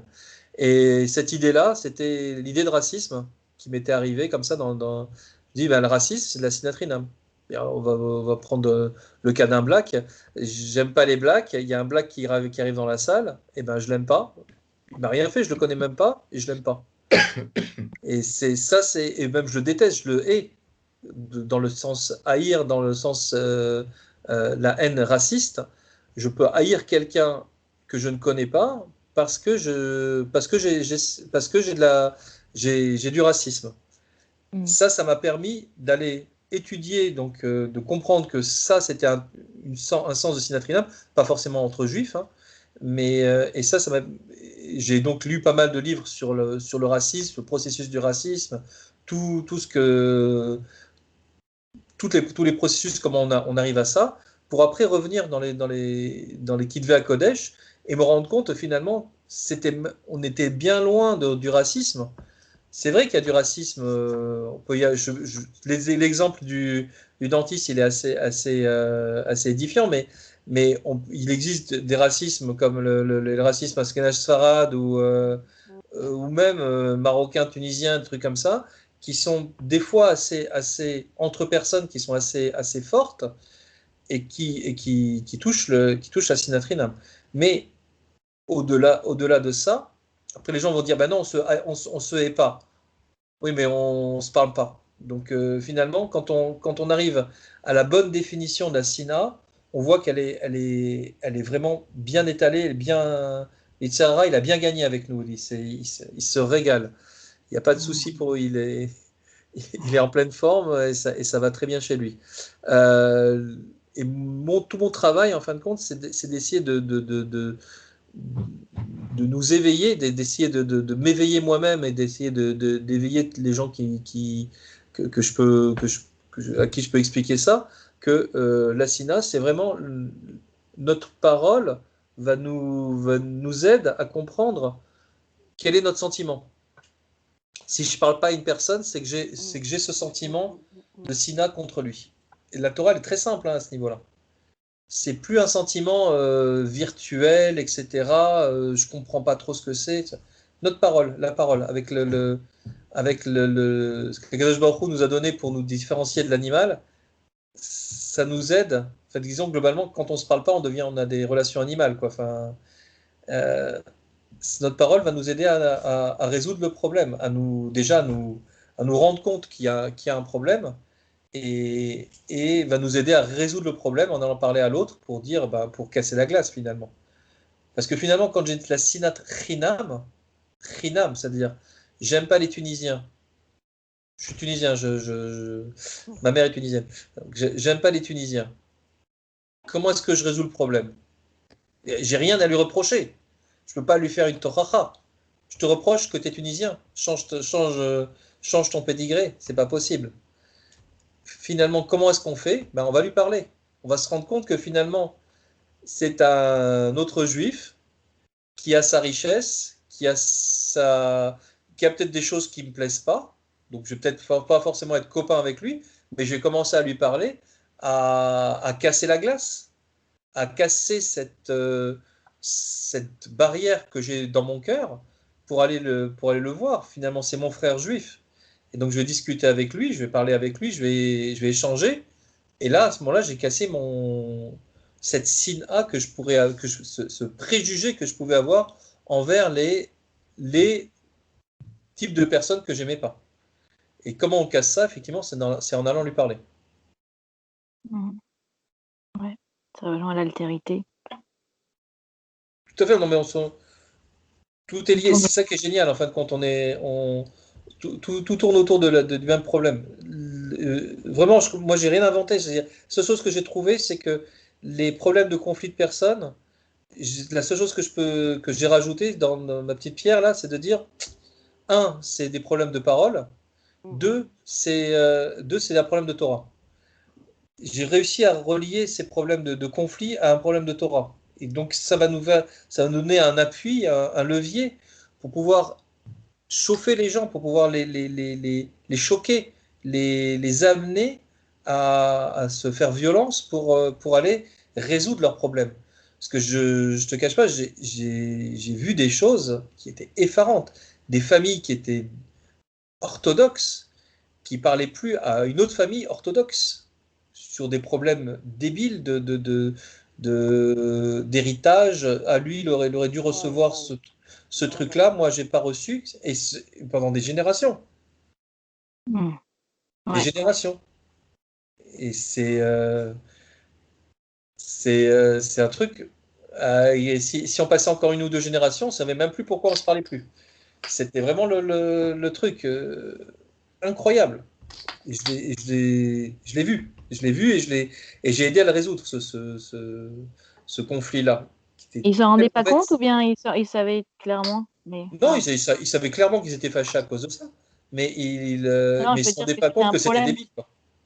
Non, que c'était thoraïquement problématique. Pardon? C'était, on va dire, anarchiquement, enfin, d'après la Torah, un problème. Ça, ils le savaient, ils le voyaient ou pas? Ah non, pas du tout. Ah non, non, justement, s'ils voyaient ça dans le terme Torah, je pense qu'ils se seraient jamais fâchés. C'est ça le drame. C'est que si tout le monde était au courant que c'était un problème de Torah de se fâcher, je pense que personne. Il faudrait vraiment être fou. Va dire, je te mets un plat de cochon devant toi et je te dis, vas-y, mange. Et tu crois en Dieu, tu sais que c'est assourd complètement. Tu vas manger. Et là, on est dans un. Après, il y a mon sentiment, il y a mon envie. Disons que ça fait 3 jours que je n'ai pas mangé, j'ai des sueurs froides, etc. Je pourrais manger un petit bout éventuellement parce que je vais défaillir ou quoi que ce soit. Je vais dire, je vais peut-être mourir si je mange pas, alors je vais manger. Mais une fois que j'ai mangé un petit peu, ça y est, j'ai retrouvé un peu. Je me dis, mais attends, qu'est-ce que j'ai fait, quoi? J'ai fait une bêtise ou j'ai fait ça juste piquoir nefesh. Alors je suis yotse éventuellement, j'ai pas de problème. Mais je vais pas manger une deuxième bouchée, quoi. C'est très dur de comparer quelque chose qui est donc on va dire, avéra dans le Homer, quoi, par rapport à une avéra qui est plus volatile, tu vois. Qui est dans la avira. Oui, oui, mais je vais. Il faut trouver les comparatifs. Et ça, c'est pas évident. J'utilise le cochon justement parce que le Raphaël Shrem justement l'utilise. Mais le comparatif, je veux dire, je sais pas moi, c'est très délicat de dire de trouver justement le comparatif qu'il faut. Et il faut être fort pour le. Enfin, c'est peut-être à l'humain, on va dire, d'arriver à mettre ça sur la même échelle. les problèmes du Lachon Hara et de tout. On ne se rend pas compte de l'impact de la gravité, quoi. Mais il y a D'ailleurs, des gens manger du cochon, on ne se rend pas compte non plus de la gravité. finalement, oui, Zé effectivement. métamtem, ouais, l'un comme l'autre. Oh, j'allume la lumière Shabbat. Finalement, qu'est-ce que j'ai fait? J'ai juste appuyé sur un bouton, quoi. Enfin, qu'est-ce que j'ai fait? Explique à une personne qui n'y croit pas ce qu'il a fait de gravissime quand il a appuyé sur un bouton et qu'il a allumé la lumière Shabbat. Il te comprend pas. Et on est dans ce cas-là, même avec des gens orthodoxes. T'es sonné ton copain, t'es en train d'allumer et d'éteindre ta lumière toutes les secondes Shabbat. Je suis en train de t'expliquer ça. Et tu dis, mais tu dis n'importe quoi. Enfin, qu'est-ce que j'ai fait de mal en étant fâché? C'est ça qu'il faut réussir. Et le but, en fait, c'est d'avoir les argumentaires qu'on a ici et mamache de montrer la seule définition. J'ai dit à une dame, et une fois, j'ai dit à une dame au téléphone, dit la seule définition qu'on a de la Sina, c'est Kol Shelo Diber Shlosha Yamim Be'eva. Kol Shelo Diber Imo Shlosha Yamim Be'eva. Il n'y a pas d'autre définition dans la Torah. Dit, ça c'est votre point de vue. Non, c'est pas mon point de vue. C'est pas mon point de vue. Franck, je vais ajouter un petit mot. Toutes ces questions de la Shonara, de Sinatrinam, etc., c'est des questions qui relèvent du Derech Eretz. Ce pas des questions qui sont forcément dans la Torah. Comme on dit Derech Eretz Kadma la Torah, la base avant même d'aborder la Torah, il faut d'abord connaître le Derech Eretz. Ça, c'est à part, c'est les fondements de tout. Mais tout ce qu'on discute là maintenant, ça relève du Derech Eretz. C'est pas forcément ce qui était dans la Torah. Je suis tout à fait d'accord, mais justement, moi, je n'utilise, c'est la logique, effectivement, c'est le Derech Eretz. Mais moi, j'utilise des arguments de Torah pour essayer d'étayer ce que j'avance. Puis, en plus, cette définition-là, elle nous ouvre un autre monde, un monde dans lequel le clan Israël il est obligé d'être en shalom, de résoudre ses problèmes. Tout ça, c'est Derech Eretz. Dès qu'ils arrivent. Oui, c'est Derech Eretz. Mais on retrouve une source dans la Torah et c'est ça qui va m'aider à montrer aux gens, regardez, c'est écrit. Il y a quelque chose. Si vous dites c'est logique. La base de la Torah, c'est Derech Eretz. On ne peut pas parler de Torah s'il n'y a pas de Derech Eretz, c'est pas possible. La base, le fondement de la Torah, c'est Derech Eretz. Savoir se comporter les uns avec les autres, etc. Ça fait partie de Derech Eretz. Oui, mais si on arrive, ben voilà, les Talmidim de Rabbi Akiva, ils avaient du Derech Eretz, je pense. C'est des gens qui. Non, il a manqué cette Nekuda, il se manquait cette Mida, là, justement. Non, mais imaginez qui sont ces gens-là. C'est incroyable. Moi, je vais plus loin quand vous dites ça. C'est-à-dire, on avait 24 000 Talmidim de Rabbi Akiva. C'est-à-dire que la Torah, après, ce qu'on a réussi, toute la Mishnah, le Midrash, le Zohar, tout ce qu'on a récupéré, c'est des 5 Talmidim de Rabbi Akiva qu'il a reformé après ces 24 000. Toute notre Torah orale, toute la richesse qu'on a actuellement, c'est des 5 Talmidim. Rabbi Meir, Rabbi Tarfon, je ne sais plus exactement, Rabbi Eliezer, etc. Ces 5 Talmidim-là, ils ont imaginé ce qu'on avait avec ces 24 000 Talmidim et au niveau où ils étaient. Quand ils sont niftar, Rabbi Akiva a reformé 5 Talmidim. Et c'est le Rabbi Meir qu'on connaît. Quoi. Enfin, c'est des lumières. C'est par eux qu'est passée la Torah. Les 24 000, c'était des lumières, c'était tous des lumières. Les 24 000, c'était des lumières. Imaginez la Torah qu'on aurait eue avec 24 000 Talmidim. Avec 24 000 façons de voir la Torah. C'est-à-dire que la Sinatrinam nous a aussi retiré, comme je dis, la Sinatrinam nous a enlevé 40% de la Torah écrite, des mitzvot de la Torah écrite, nous enlève aussi ces 24 000 Talmidim, nous enlève quasiment toute la Torah orale. On n'a que très peu de Torah orale. Imaginez ce que ça aurait été la Mishnah s'il y avait eu 24 000 visions différentes d'un problème. On n'aurait même peut-être pas eu même besoin de Gemara. On aurait eu la vision il y a Rabbi Meir, Rabbi Akiva, il y en a combien de Tanaïm? Il y aurait eu 24 000 Tanaïm. On aurait eu 24 000 façons de réfléchir sur le problème. on n'aurait pas eu autant de problèmes à comprendre. Ça aurait été d'une clarté absolument incroyable. C'est de ça dont on est en deuil. C'est aussi une question que j'avais eue à Raframou à une époque. Je dis, c'est quoi ces 24 000 Talmidim? Qu'est-ce qu'on va... c'est les seuls 24 000 juifs qui sont morts dans toute notre histoire. Pourquoi on est en deuil? On fait un deuil de 33 jours sur ces 24 000 Talmidim. Quel est le sens de ça, de ce deuil-là? On fait un vrai deuil. Hein. Qu'est-ce qu'on fait là actuellement? Il m'a dit, c'est la Torah qu'on n'a pas eue. On pleure sur la Torah qu'on n'a pas eue de ces 24 000 Talmidim. On est en deuil de ça. On ne se rend même pas compte d'ailleurs, qu'est-ce qu'on aurait pu avoir comme Torah orale qui nous serait parvenue si ces 24 000 Talmidim n'avaient pas été détruits, n'avaient pas été décimés. C'est de ça dont on pleure. C'est ça la période du Homer. C'est de ça dont on est triste à l'heure actuelle.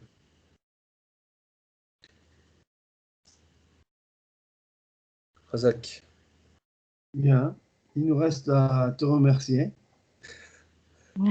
Merci à vous déjà. Razak, Razak, Franck. Razak à vous. Pour l'émission. On peut déjà fixer la prochaine fois on se voit? Oui. Maintenant ou en WhatsApp, comme tu veux. Oui, au WhatsApp ou en... maintenant, j'aurais préféré que ce soit maintenant, comme ça on est tous là, on se voit soit de visu, soit en discussion. Déjà. Ouais. Vous préférez que ce soit un mardi, un mercredi ou un jeudi? Je sais pas. Moi, je préférerais un mercredi. Mercredi? Ouais. Moi, ça, peu importe le jour, c'est l'heure qui me convient très bien. 21h, c'est parfait pour moi. C'est parfait. 21h. Hein. Oui. Alors, on peut fixer le mercredi 28 Je sais plus qui avait dit que le mercredi dans la discussion ne convenait pas. Je sais plus s'il y avait quelqu'un. Comme ça, de mémoire. Que ça n'arrangeait pas le mercredi. Je sais pas qui. Je vais voir mon téléphone. Ah, c'est ma femme qui a pris le téléphone. On va voir. On peut voir. Je m'excuse, j'ai pas tous les noms.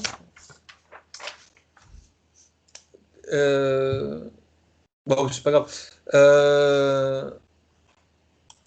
Tous ceux qui étaient là, parce qu'il y a des gens qui sont venus, qui sont partis, qui ont eu du mal à se connecter.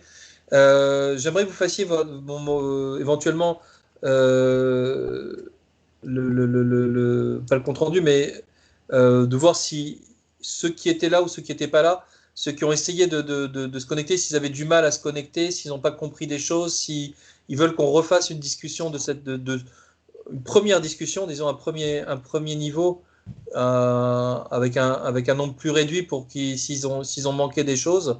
Je vais essayer de résumer ça dans le WhatsApp. Et donc, pour l'instant, on va fixer donc, le mercredi 28, c'est ça? À 21h. Mercredi 28, 21h. En tout cas, à Skype, c'est parfait. Hein. Oui, c'est très bien. C'est très bien, Skype. Oui, il est très... Je pense que ça, c'était la solution de Rav Grandstein. Donc, j'ai pas eu beaucoup de mérite. Mais c'est vrai que Zoom est moins... Enfin, il a le vent en poupe, mais il est moins sérieux, on va dire comme ça. À quel niveau? Il n'y a pas de coupure. Hein, il y a pas mal de coupures. Ah oui, d'accord. Là, on n'a pas de coupure, là. Monsieur Lambès, vous pourriez nous faire parvenir donc le compte-rendu de tout ce qu'on a rapporté là, pour revoir? Bien sûr. Merci beaucoup. Avec plaisir. Ok, Franck. Merci beaucoup. À bientôt. Super, merci. Merci. Bonne soirée. Au revoir. Au revoir. Merci beaucoup. Au revoir.